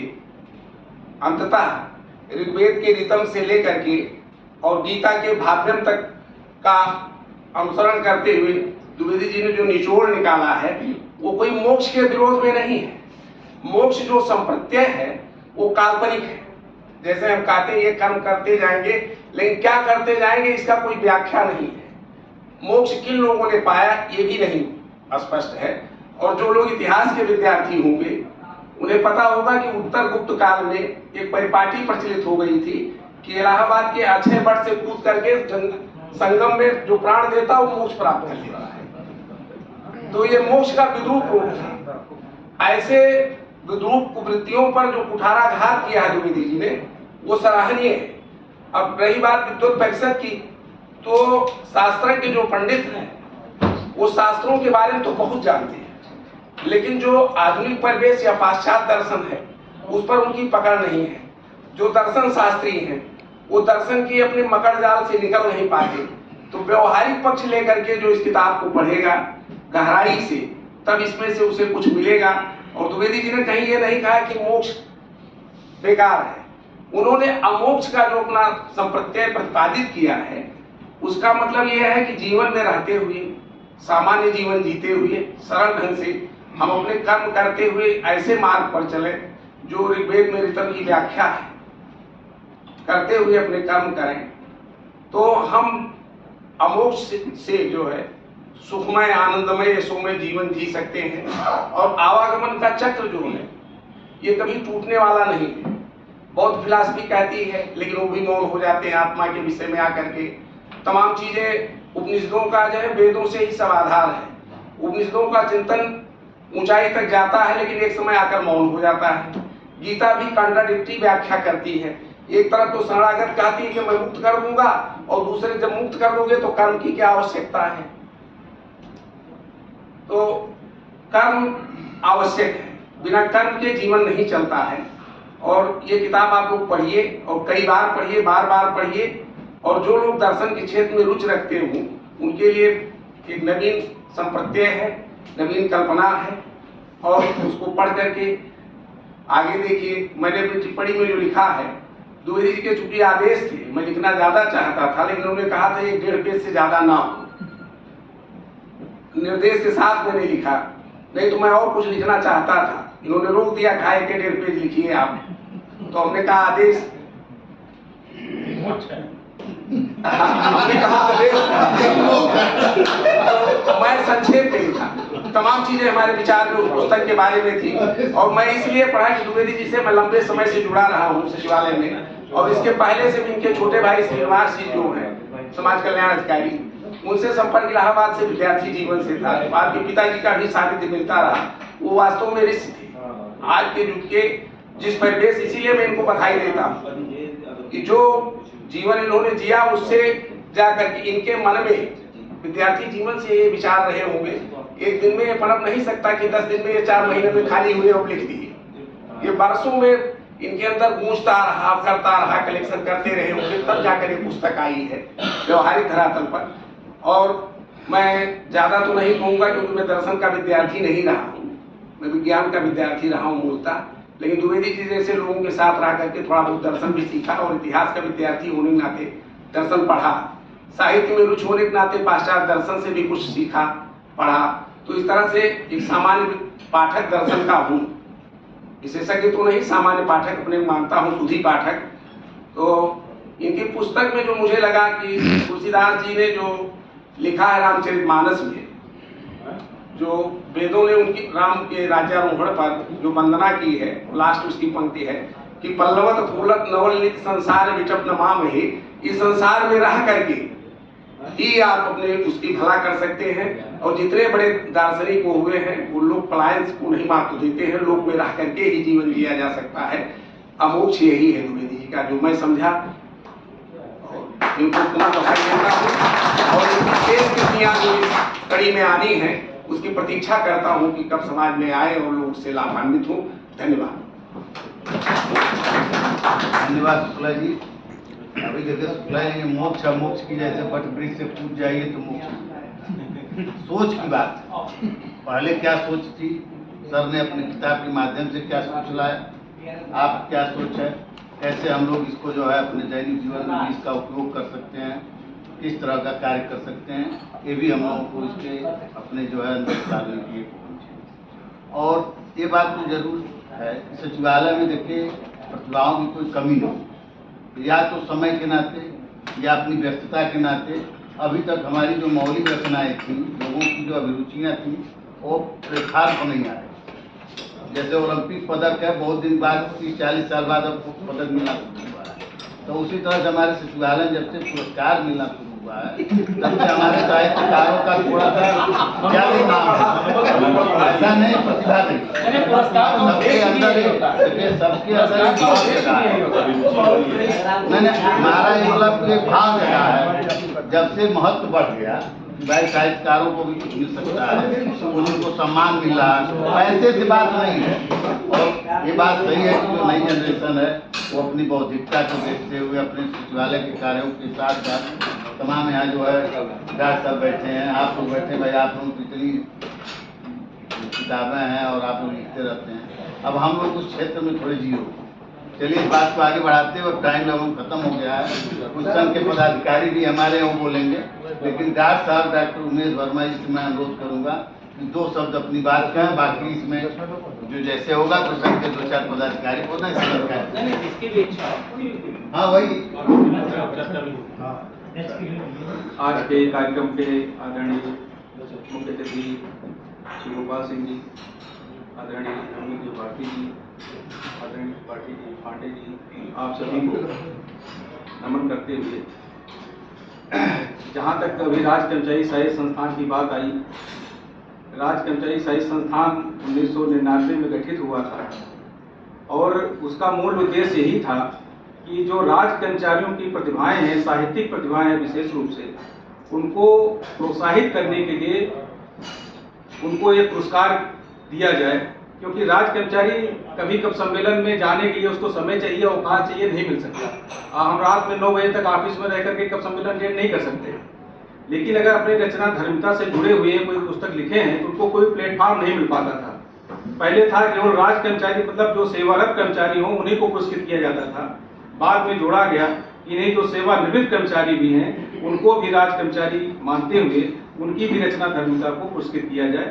तो मैं इस चीज को इसलिए कह रहा हूं कि मैं उस राज कर्मचारी साहित्य संस्थान का उपाध्यक्ष हूं, इसलिए मैं आपकी शंका का समाधान कर रहा पुरस्कार का हूं। उद्देश्य भी आपने बताई। हाँ, बता दिया, खल रहा था बात जी।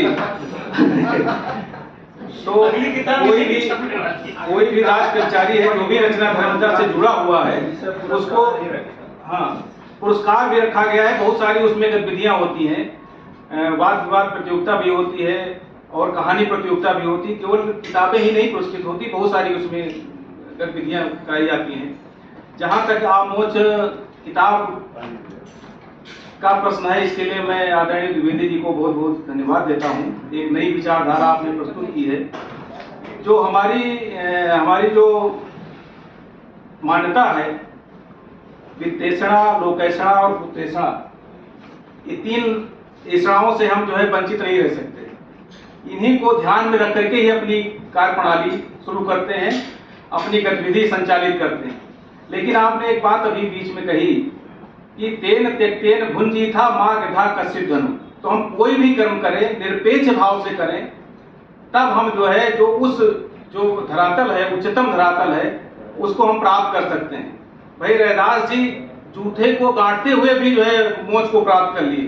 तो आप क्या कर्म कर रहे हैं? ऐसा नहीं कि मंदिर में घंटी हिलाते हुए आप मोक्ष को प्राप्त कर सकते हैं या उस स्थिति को प्राप्त कर सकते हैं। आप जो भी नियत कर्म है उसको सदन कसाई ने अपना कर्म करते हुए भी उच्चतम शिखर को प्राप्त कर लिया।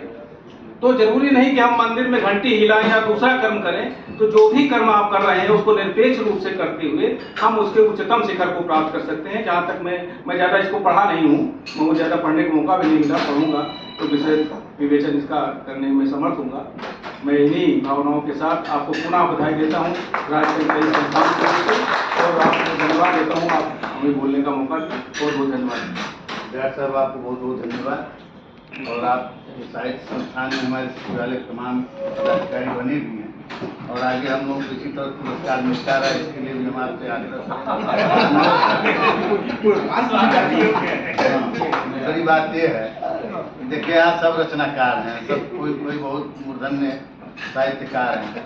इसमें एक ऐसे महोदय हैं कि जो द्विवेदी जी के साथ ही अपनी सर्विस शुरू की है और हम लोगों के बीच इनकी बहुत ज़्यादा रोज ज्ञान की बातें होती हैं। तो मैं श्री राजा राम द्विवेदी जी से अनुरोध करूँगा कि अपने दो शब्द जो है इस बारे में अपना प्रकट करें, फिर हम संघ के पदाधिकारी से। अग्निहोत्री सर, द्विवेदी सर, गोपाल जी और सभी साथी, ये बात सही है कि सचिवालय में मैंने सर के साथ नौकरी शुरू की थी, पारिवारिक रूप से भी आपसे जुड़ा हुआ हूँ और आपकी रचना धर्मिता से शुरू से मैं वाकिफ हूँ। और मेरा नाम इन्होंने जबरदस्ती सूची में रख दिया। जहाँ इतने बड़े बड़े विद्वान हो तो हमारी बोलने की ना कोई सामर्थ्य है ना उतना ज्ञान मुझे है। अब इनके जैसे विद्वानों के बीच में बड़ा विद्वान कहलाता हूँ, इसमें भास्कर है, रामनारायण है, इन लोगों के बीच में अंधों में काला राजा हूँ। तो पुस्तक मैं सर से अभी लूँगा और इसको पढ़ूंगा और इससे जरूर लाभ में रखूँगा। केवल आपको इस पुस्तक के लिए बहुत बहुत बधाई, पुरस्कार के लिए बधाई। मुकेश जी या यदि आप लोग कुछ बोलना हो, नहीं तो हम जो है इस कड़ी में मुदस्सिर भाई साहब से अनुरोध करूंगा कि सर की जो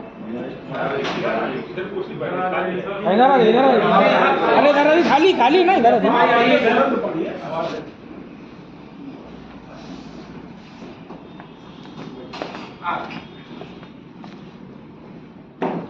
मंच पे हमारे वरिष्ठ अधिकारीगण और राष्ट्रपति अधिकारी संघ के तमाम पदाधिकारीगण, आज हम लोग एक ऐसे अवसर पर एकत्र हुए हैं कि हमारे वरिष्ठ साथी श्री शिव शंकर द्विवेदी जी की एक रचना मोक्ष के जो पुरस्कार मिला, उनका सम्मान किया। ये सम्मान केवल उनका नहीं बल्कि हमारे तमाम राज्य कर्मचारियों का,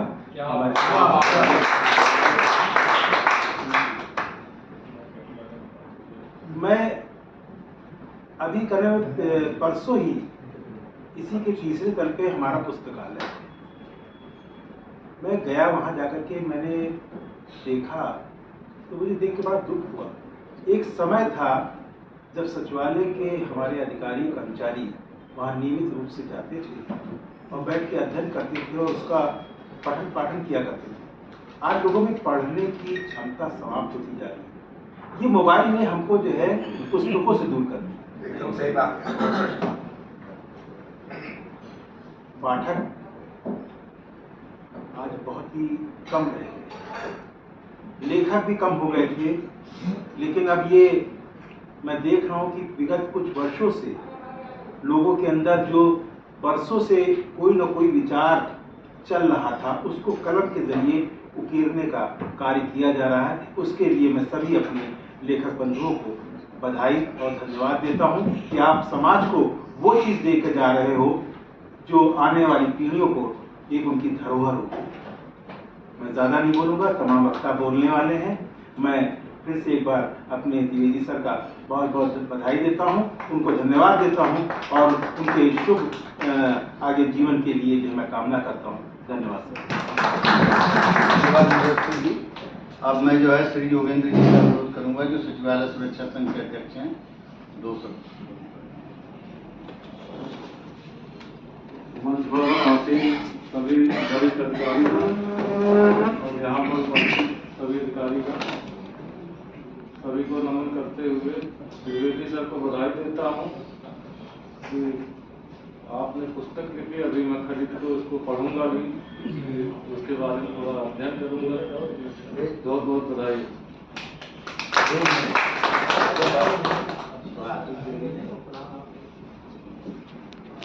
ठीक है, धन्यवाद अभिनंदन जी। अब मैं श्री संजय यादव जी से अनुरोध करूंगा जो कंप्यूटर सहायक सबसे पहले आज अमोच पुस्तक के अवसर पर हम लोग यहाँ सभी लोग इकट्ठा हुए हैं। सभी वरिष्ठ अधिकारी खासतौर से राजपत्रित संघ के अध्यक्ष श्री सुगोपाल सिंह जी का, अर्जुन भारती सर का, भास्कर पांडे सर और सचिवालय संघ के उपाध्यक्ष सरसेन साहब और हमारे कंप्यूटर सहायक शिक्षा संघ के महामंत्री श्री संजय कुमार जी, आप सभी का स्वागत अभिनंदन करते हुए मैं सबसे पहले आदरणीय श्री शंकर द्विवेदी सर को अमोच पुस्तक लिखे जाने के लिए बहुत बहुत बधाई देता हूँ, शुभकामना देता हूँ। साथ ही मैं यह कहना चाहता हूँ कि मोच और अमोच इसमें अंतर करने की जरूरत नहीं है। मोच एक अलग विषय है और जो श्री शंकर द्विवेदी सर ने अमोच जो लिखा है, जो विषय भी बताया गया है, क्योंकि हम लोगों ने इस किताब को पढ़ा नहीं है, लेकिन यह दैनिक जीवन में दिखता है कि अमोच जो किताब उन्होंने लिखी है हर पल हर समय हम लोगों के साथ गुजरता है। अब मुझे पूर्ण विश्वास है यह अमोच पुस्तक हिंदुस्तान में नया कीर्तिमान स्थापित करेगी।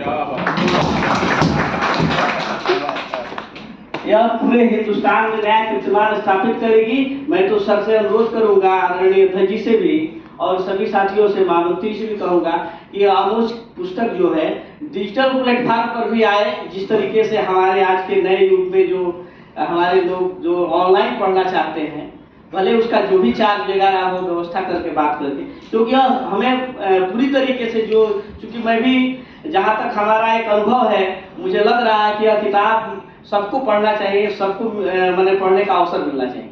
क्योंकि बहुत लोग हो सकता है कि पुस्तक को ना खरीद पाए, लेकिन ऑनलाइन प्लेटफॉर्म पर जब आएगा तो हिंदुस्तान का एक एक नागरिक इसको जरूर पढ़ेगा।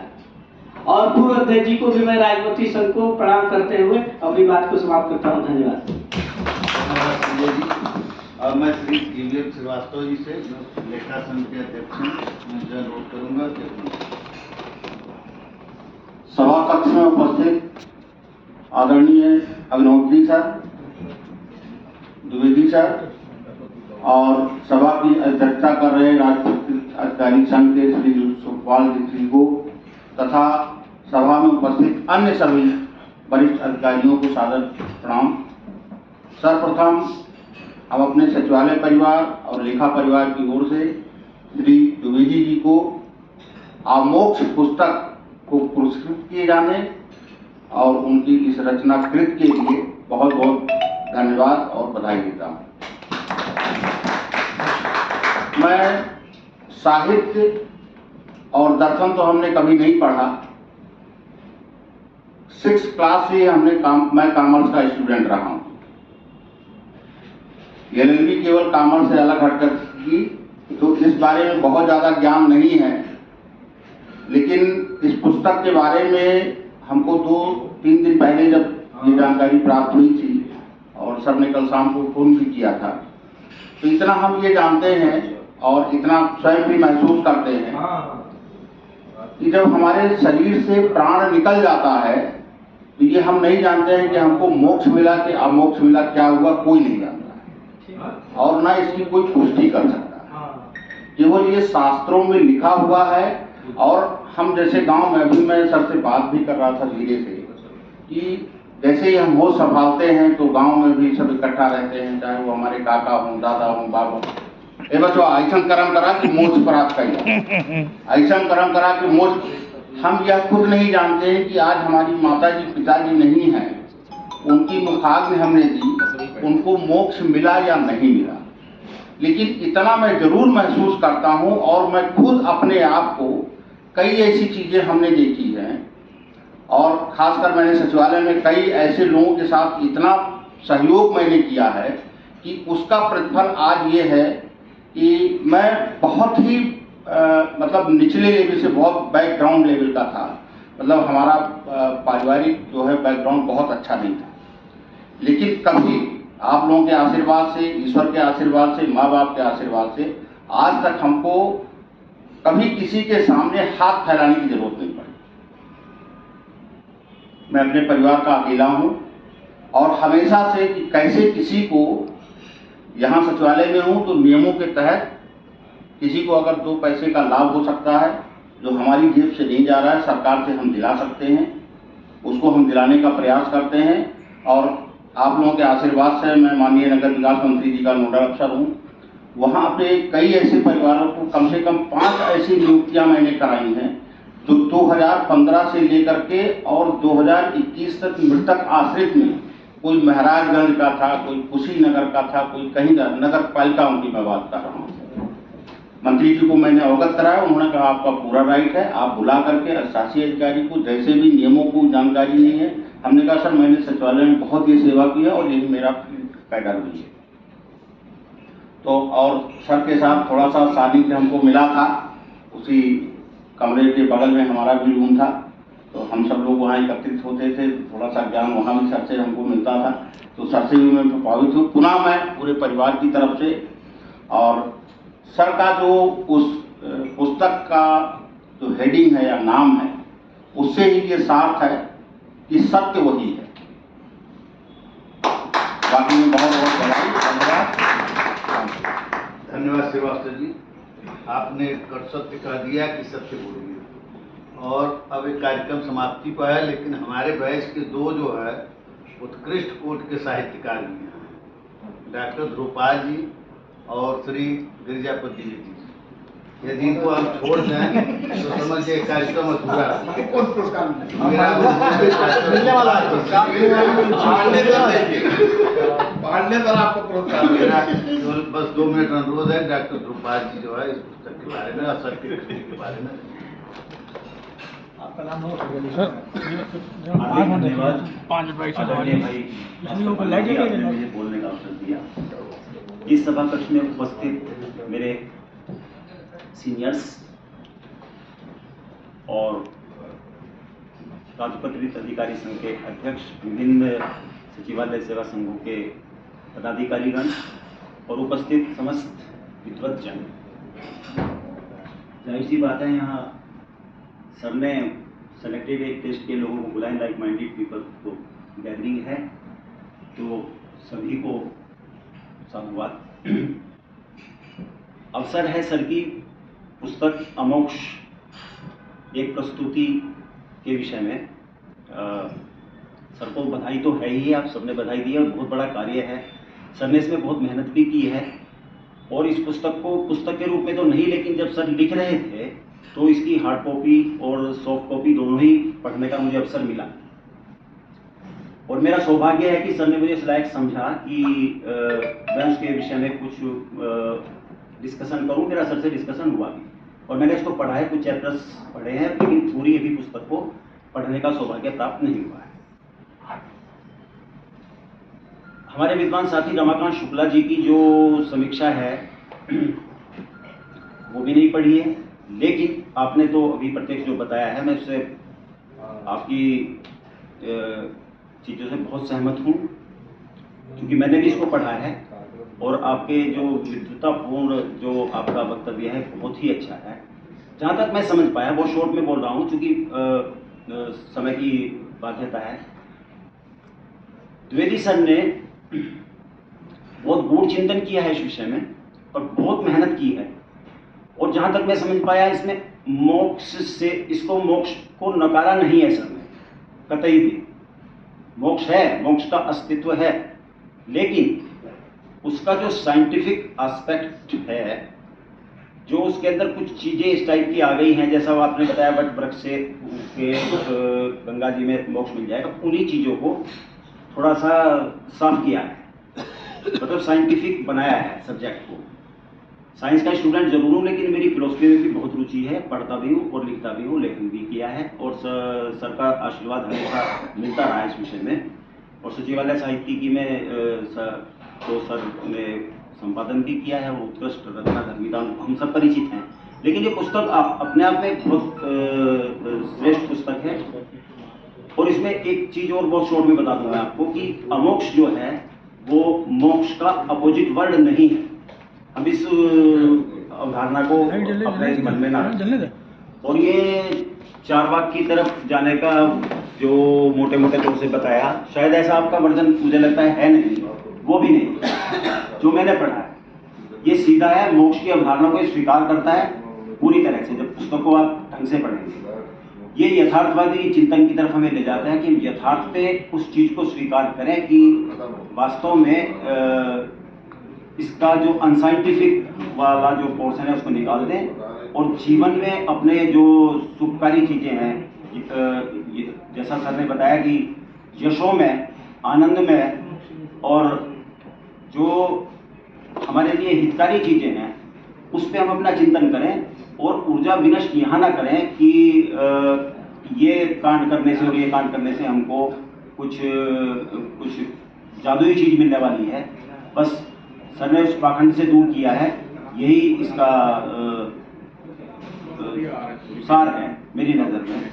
इसमें मोक्ष को नकारा तो बिल्कुल नहीं गया है, ये मेरा अपना विचार है और सर भी सहमत होंगे इस चीज़ से। Thank you very much. मैं जो है जी से अनुरोध करूंगा कि 2 मिनट में अपनी बात जो है संक्षेप में बताऊंगा। आदरणीय अध्यक्ष महोदय और अभिनेत्री सर, श्री शंकर द्विवेदी जी को बहुत बहुत बधाई इस बात का कि इन्होंने जो है इतनी अच्छी पुस्तक लिखी है। पढ़ने का अवसर नहीं मिला और सुनते बार एक बार मुझे अच्छा लगा कि ये मोक्ष तो सुना है, अमोक्ष कहाँ से आ गया। लेकिन पुस्तक का जो यहाँ बात चर्चा से मुझे एक चीज़ साफ लगा है कि मोक्ष का मतलब यहाँ अमोक्ष मतलब कि सतत प्रक्रिया, आदमी अपना कर्म करता रहे और उसकी सतत प्रक्रिया है। ये न भूले कि हमको मरने के बाद क्या होना है, कर्म करता रहे, यही कर्म प्रधान की इन्होंने भी परिभाषा दिया है। तो मेरा जहाँ तक अपना दृष्टिकोण है कि कभी भी मोक्ष से नकारने का भी कहीं प्रश्न नहीं खड़ा होता कि मोक्ष नहीं है। मोक्ष तो है, लेकिन मोक्ष के साथ साथ हमें कर्म करते रहना है, यही एक हमारा जो है दर्शन भी है। और मैं तो मुझे तो अवसर है नहीं कि मैं बहुत ज़्यादा बोलूँ, न साहित्यकार हूँ और न मुझे पुरस्कार मिला है जैसा कि भास्कर पाणी हो सकता है कि इनकी प्रेरणा से कल को पुरस्कार मिल जाए तो मिल जाए और प्रयास करने की बात है। अरे नाम नोट कर लिया इन्होंने, लेकिन भास्कर जी हमेशा यही करते रहते हैं कि आप जो है कुछ कहिए। अब जौनपुर का मैं खुद हूँ, क्या खोज विषय पे हमारे यहाँ तो जौनपुर में साहित्य की बड़ी रचनाएं हुई है। अली मोहम्मद जायसी ने वहीं पर रचना की अपनी, और जौनपुर तो विद्वान माने बहुत आगे है। हम उस क्षेत्र में रह ही रहे, कभी अवसर मिला लिखने पढ़ने का। श्री शंकर द्विवेदी जी ने मुझको फोन कर बताया तो मुझे लगा कि कुछ पढ़ना भी चाहिए, कुछ लिखना भी चाहिए। अब मुझे इससे पीड़ा बहुत मिलती। इसके लिए मैं अपनी तरफ से और आप सब तरफ से इनको धन्यवाद देता हूँ कि जो है इनकी पुस्तक जो है इस दिन आई कि एक पुरस्कार मिला और ये पुरस्कार भी मिलता भी रहे, ये मेरा जो है प्रयास भी। मैं चाहता हूँ कि आप सब जो है इसलिए धन्यवाद दें और बढ़िया अच्छा लगा। धन्यवाद सर। बहुत बहुत धन्यवाद। और एक आवश्यक सूचना है कि सचिवालय साहित्य की जो विगत 2 साल में नहीं छप पाई थी, तो मैं यहाँ सब साहित्यकार से अनुरोध करूँगा कि उसके लिए जो अभी मांगा जाएगा सामग्री, और द्विवेदी जी क्योंकि यहाँ हम लोगों के संपादक भी हैं और सब कुछ वही कलेक्ट करते हैं, तो अपनी अपनी जो रचनाएँ हैं आप लोग दे दीजिएगा। और बस अंत में मेरी तो यही है कि द्विवेदी जी इसी तरह से स्वस्थ रहें, सुखी रहें।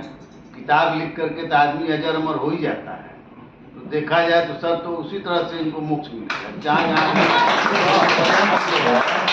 भाई किताब पढ़ेगा तो आदमी द्विवेदी का नाम पढ़ेगा, और द्विवेदी के साथ हम भी अजर अमर हैं क्योंकि मेरा नाम भी उसी में है। यही है। और अंत में मैं अपने राजपूत अधिकारी संघ की जो संयुक्त सचिव हैं मैडम चौधरी जी, धन्यवाद ज्ञापन चौधरी जी करेंगी।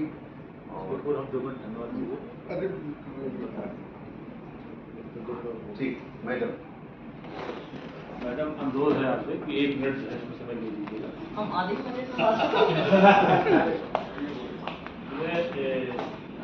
ये कि बहुत ही शार्ट नोटिस पे मीटिंग बुलाई गई थी, तो हम बहुत सारी बातें हैं जो मेन तो हम लोग जिसके लिए इकट्ठा हुए हमारे आदरणीय द्विवेदी जी की है।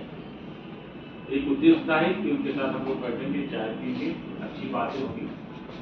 कई बार कई अवसरों पर बातें आई कि हमारे जो सेवा संगठन है कि कुछ अपनी जो सचिवालय के हमारे जो अपने दायित्व हैं उनकी भी कुछ समस्याएं हैं, उसको लेकर के भी कुछ चर्चा कर रहे थे, लेकिन क्योंकि अब समय का भी बहुत अभाव हो रहा है तो कल हम लोग प्रमुख सचिव सचिवालय प्रशासन विभाग से मिले थे, क्योंकि बिजली जी के ही प्रश्न मिले थे, कुछ बातें और भी उनसे हुई थी। तो ये था कि उनसे एक समय लेकर के लोग आपस में कुछ बातें कर लें और हमारी क्या समस्याएं हैं। एक इशू क्योंकि काफ़ी लोगों ने उठाया था कि सचिवालय में जो कुछ चीज़ें हमको मिली हुई हैं वो भी नहीं की जा रही हैं। जैसे सचिवालय में जो आपका दैनिक प्रवेश पत्र जारी करने की जो व्यवस्था है, जो नियमावली हमारी जो नीति है सचिवालय में था कि ज्वाइंट सेक्रेटरी तक सर्वी रहे हैं यहाँ पर, तो दैनिक प्रवेश पत्र जारी करने का प्रावधान उसमें है। कोरोना काल में सारा चीज़ स्थगित कर दिया गया था कि प्रमुख सचिव ही खाली दैनिक प्रवेश पत्र जारी कर सकते हैं। बाद में जब किसी से समान हुई तो विशेष सचिव तक अब वो चीज़ें आ गई हैं। तो हमने सर से कल यही रिक्वेस्ट किया कि सर बहुत सामान्य चीज़ है और जो चीज़ें ऑलरेडी हैं, प्रावधान है, हम तो वो चीज़ तो मिल नहीं रही है जो चीज़ मिलनी चाहिए, लेकिन जो चीज़ ऑलरेडी प्रावधान में है तो वो तो कम से कम चालू करा दीजिए। तो बताया कहने ठीक है, तो कल अभी लेटर दे दिया था, बहुत सामान के लिए हो भी जाएगा। कुछ कमेटी में तो एक चीज़ हमारा यह है कि जैसे कि हमारे आज चूँकि KPL श्रीवास्तव जी हैं, हमारे लेखा जो हैं, संजय यादव जी हैं, योगेश जी हैं, संदेश जी हैं, बलरामा जी हैं। अभी बीच में एक समस्या थी, आज चूँकि अब आया हमारे बलरामा जी के बेटा जो है काफ़ी समय तक जो है वो चला गया था और उसे बड़ी विकट समस्या थी हम लोग। ये हुआ कि रोज तरह तरह की बातें होती थी, कार्य कि पूरा समस्या वाले परिवार हम लोग साथ होता, हम लोग प्रमुख सचिव गृह से मिले, कई दौर की पुलिस अधिकारियों से मीटिंग हुई, अंत ईश्वर ने इनकी सुन ली और बेटा उनका वापस आ गया। तो ये समस्याएं छोटी मोटी आती रहती हैं। आज भी मैंने देखा कि किसी ग्रुप में डाला था कोई समीक्षा अधिकारी है कि कोई थानेदार की सुन नहीं रहा है, 6-7 रिमाइंडर दिया है, FIR नहीं। ये छोटे छोटे इशू हैं कि एक तरफ सचिवालय के लोगों के लिए एडवाइजरी जारी होती है और दूसरी तरफ पुलिस कोई इसमें कार्रवाई नहीं कर रही है। तो हम लोग फिर से पुनः कभी उसमें पांडे जी की बात हो एक बार पांडे जी के लिए, तो सचिवालय में समस्याओं की कोई कमी नहीं है। कुछ हमारी पारिवारिक समस्या है, कुछ निजी समस्या है, लेकिन है हमारा अपना परिवार है। जैसा अन्य कार्डर लोग इधर हेल्प करते हैं जी। अभी हमारे एक सचिवालय के मित्र की हुई राजेश्वर प्रसाद जी की डेथ हो गई, बड़ी समस्या है परिवार की भी आगे आने वाली है। तो हम लोग भी जैसे टीचर्स वालों ने 1 करोड़ रुपया दिया अपने कार्डर के व्यक्ति को, 1 करोड़ रुपया दिया। हम लोग भी चाहते हैं जैसे इस दौरान सब लोगों ने आर्थिक मदद उनके परिवार को किया है, काफ़ी पैसा उनको दिया गया है, लेकिन अगर हम लोग कुछ इसकी व्यवस्था करने को उसमें आज क्योंकि ये चर्चा छेड़ दिया कि सर बैठे हुए हैं हमारे अवधि सर, तो ये बात आती थी कि किसी की डेथ होती है तो उनके परिवार के सामने एक बहुत ही आर्थिक संकट खड़ा हो जाता है। अगर हो सकता है वो बीमार रहा हो, फिर बीमारी के दौरान इलाज होता है, ये जब रिम्बर्समेंट सरकारी सेवा के नाते मिलता है, लेकिन रिम्बर्समेंट से ही उनके परिवार की आर्थिक सही नहीं हो पाती। इलाज के दौरान उनके जो साथ रहते हैं, उनको रहने खाने बहुत सारी चीज़ें हैं, उसका बहुत खर्चा होता है। ये तो उनकी डेथ हो जाती है और दूसरा बात उनकी आर्थिक संकीर्ण समस्याओं को भी हम लोग वापस में लेना चाहिए, जिस पर हम लोग कभी बैठ के विचार करें। तो ये जो कल्याण कोष सर के ही निर्देश में बना था सचिवालय राजपथ अधिकारी संगठन में, 1 लाख रुपये हम लोग देते हैं, क्योंकि जो सदस्य नहीं रह पाते उनकी मदद नहीं हो पा रहे, और भी इसको बढ़ाएंगे। अभी भी चर्चा हो रही थी कि सचिवालय संघ का एक बहुत बड़ा फंड है, उससे भाई बैठते हैं यहाँ पर। तो हम लोग पहले 1 रुपया कटता था, तो अब तो 5 रुपये, मतलब 1 रुपया था, 1 रुपया शुरुआत पहले 2 रुपये, 2 रुपये था, 1 से शुरुआत सही कह रहे हैं। अच्छा, 1 रुपया भी तब उस समय 10,000 रुपये मिलता था। अब जब हम 2 रुपये दे रहे हैं तो 25,000 हो गया। मैं इनके पास इस संघ में भी काफ़ी फंड होगा, तो इसको एक कुछ स्थायी व्यवस्था हो जाए कि थोड़ा हम लोग ऐसा लगे कि जैसे त्वरित जो है सहायता की आवश्यकता पड़े। सर, इसमें एक सुझाव हमारा है, परसों आपने वहाँ से बास्केटबॉल ग्राउंड में चर्चा की थी, लेकिन वहाँ अवसर था नहीं कि इस पर हम कुछ बात करें। जो अपना बेनोक्लाइन फंड है वो फाइनेंस से अप्रूव्ड है और हमारे जो भी सिस्टम के रोल का आता, जो भी सिस्टम आता है उसमें उसकी व्यवस्था है। और लगभग अब सभी लोग इस बात को लेकर सहमत हो रहे हैं कि हम लोगों का एक ऐसा अमाउंट हो कि कभी अगर कोई कैजुअल्टी आती है तो हमारे जो भी पीड़ित परिवार है उसको एक अच्छा खासा अमाउंट उस समय तात्कालिक व्यवस्था में मिले। तो ये 50 लाख और 1 करोड़ कोई बहुत बड़ी, पीसीएस कैडर कितना बड़ा है प्रदेश में, ठीक है, उससे बड़ा कैडर अपना है आज की डेट में। अगर हम सोच बदलने की बात है, नहीं, ये सोच बदलने की बात है सर। हमारा अंशसेवक से लेकर के विशेष सचिव, चाहे वो लेखा संवर्ग का हो, चाहे आपका संवर्ग का हो, चाहे सुरक्षा वाला हो, निजी सचिव श्रेणी हो, कोई भी हो, सबका पैसा उसमें कटने लगे। भाई हमका आपका सबका कटता है, अंशसेवक का भी कटता है, आपका भी कटता है 10 रुपये, हमारा भी कटता है, निजी सचिव का खाली नहीं कटता, सुरक्षा का नहीं कटता है। सेवा के इस लाभ के लिए केवल मिनिस्ट्रियल सेवा में कंप्यूटर सहायक से सचिवालय सेवा के विशेष सचिव के तक के अधिकारीगण ही इसमें आच्छादित हैं। इसमें ना 4th क्लास है, ना गार्ड है, ना इसमें निजी सचिव संघ है। तो नहीं, उसमें शामिल किया उसके लिए या तो संघ के संविधान में संशोधन करना होगा, एक लंबी प्रक्रिया है।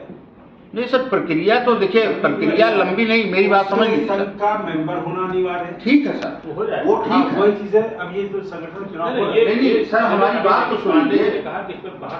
हाँ, अलग मैटर है सर। हम बहुत 60 में संघ की नियमावली आपने बनाई, हमने बनाई, मेरी बात सुनिए। आपको शायद जानकर हैरानी होगी कि 1935 की है। अरे सर 35 की हो, हम कहते हैं 1835 की हो, सॉरी 38 की। अमेंडमेंट की जरूरत है ना। 1938 आज हमको अगर सचिवालय परिवार हमारा ये महसूस कर रहा है तो मैं संघ के संविधान का पीडीएफ बना करके अगर आप लोग कहेंगे तो मैं इसको तमाम ग्रुप पे भी डालूंगा ताकि सबके पास होना चाहिए, सबके पास होना चाहिए। और उसमें सर देखिए, उससे हमको फायदा क्या होगा कि जो हमको बार बार अपने अधिकारियों से, साथियों से अपील करना पड़ता है कि कोई 50 रुपए कटवा ले, कोई 100 रुपए, वो एक ऑटोमेटिक जनरेटेड व्यवस्था हो जाएगी। सबके वेतन से जो भी तय होगा, ठीक है, कार्यकारिणी जो भी तय करेगी, सबके वेतन से ऑटोमेटिक 10 रुपए की जगह 50 रुपए, 70 रुपए, और आई थिंक दैट कि वो पैसा इतना ह्यूज अमाउंट हो जाएगा कि 1 करोड़ की राशि आप बहुत आसानी से ले सकते हैं। कैजुअलिटी का रेशियो कितना है इसमें हम ये है क्या पीसीएस में व्यवस्था? नहीं सर, नहीं है, है नहीं है, लेकिन सर अपने यहाँ सचिवालय में व्यवस्था है सर। जब हम लोग राष्ट्रपति अधिकारी संघ की नियमावली हम लोग जब पोस्ट की बन रही थी जी, तो न्याय विभाग जब फाइल गई तो न्याय विभाग के न्यायिक सेवा अधिकारी थे, तो उन्होंने कहा कि तो आपने बड़ी अच्छी व्यवस्था कर दी है। हाँ। किसी भी एसोसिएशन में नियमावली के माध्यम से कोई व्यवस्था नहीं, क्योंकि अगर ऐसे रहने तो क्या कल को कोई संगठन होता है, कोई कहता है ठीक है व्यवस्था, जब नियमावली में कोई प्रोविजन करा दीजिए।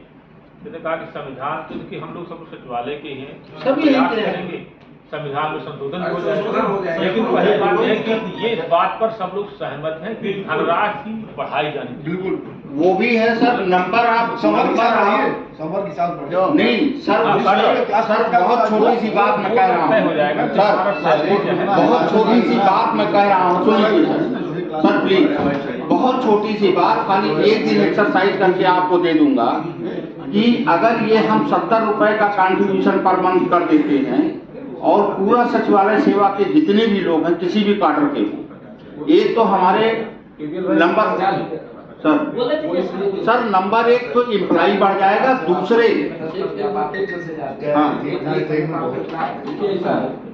सचिवालय में सभी संवर्गों का प्रतिनिधित्व करने के लिए अलग अलग संगठन बना हुआ है जी। ये तब तक संभव नहीं है जब तक सभी संवर्ग का एक संगठन नहीं हो जाए। ये सर अच्छा एक अच्छा, सचिवालय में केवल जो है सचिवालय संघ ने नहीं बनाया है इसके लिए सुविधा, तो इस सुविधा देने के लिए जो है ये व्यवस्था नहीं बनाई है, सचिवालय संघ ने बनाई। उसके बाद निजी सचिव संघ ने भी बनाई है अपनी निजी नियमावली, और राजपत्रित अधिकारी संघ की नियमावली बनाने का ड्राफ्ट बनाने का कदाचित हमें अवसर मिला था। हम और अर्जुन ने वाकी जी ने इस पर बृहद अध्ययन किया था और बृहद अध्ययन करके इस नियमावली को ड्राफ्ट किया था। तो ये तो संभव नहीं है जब तक जो है सभी संदर्भों का एक संगठन नहीं होगा। प्लीज सर, एक मिनट अच्छा, हम आप दोनों लोग सचिवालय संघ के मेंबर। श्रीवास्तव जी इसके लिए मैं अध्यक्ष जी से एक अनुरोध करूंगा कि हम सभी संगठनों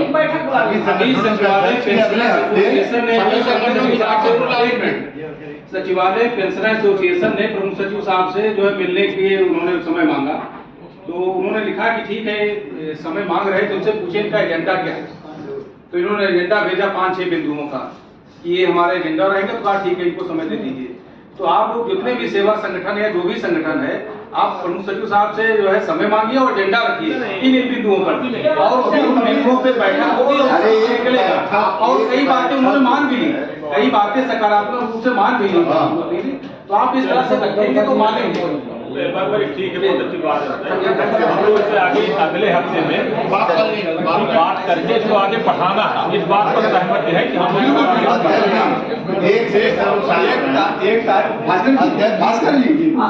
एक तारीख तय कर लिए, बैठक इसी चर्चा होगी। इसका निर्णय हम सभी अध्यक्षों को बता देंगे। अगले हफ्ते सभी लोग बैठ जाएंगे, एक कॉमन एजेंडा तय हो जाएगा, फिर प्रमुख सचिव को मिलने की बात हो जाएगी। एक फिर और आपको कर देंगे और एक बिंदु जो है अलग से डिस्कस होगा। और लास्ट में इस मोक्ष और अमोक्ष को समराइज करते हुए मैडम जो है अपना धन्यवाद ज्ञापन देगी। आपको आए इसके बारे में मैडम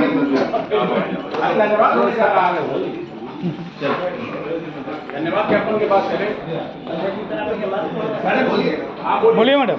मंचासीन पदाधिकारीगण, जितने बाकी अधिकारीगण हैं, सभी का जो को सादर प्रणाम। और यह जो इस समय एक विषय पुस्तक पे चर्चा का रखा गया, हमारी जानकारी में ये सचिवालय में प्रथम बार हो रहा है। इसके लिए द्विवेदी सर को, राजपत्रित अधिकारी संघ के अध्यक्ष जी को और बाकी जितने भी लोग हैं इसमें शामिल हैं, उन सभी लोग बधाई के पात्र हैं। इसी के साथ ये जो नई चीज़ें निकल के आती हैं, नए विचार आते हैं, वास्तव में यही विकास की और मनुष्य के उत्कर्ष की एक जो है क्या नाम है प्रणाली भी है और विकास का एक मानक भी है। यह जो मोक्ष से हट करके अमोक्ष का विचार आना, ये अपने आप में दिखाता है कि मनुष्य पुरातन वैदिक काल से चल करके आज इस स्थिति में पहुंच गया है कि इस तरह के विचारों को भी समाज में स्थान मिले, उस पर चर्चा हो और उस पर चिंतन मनन हो।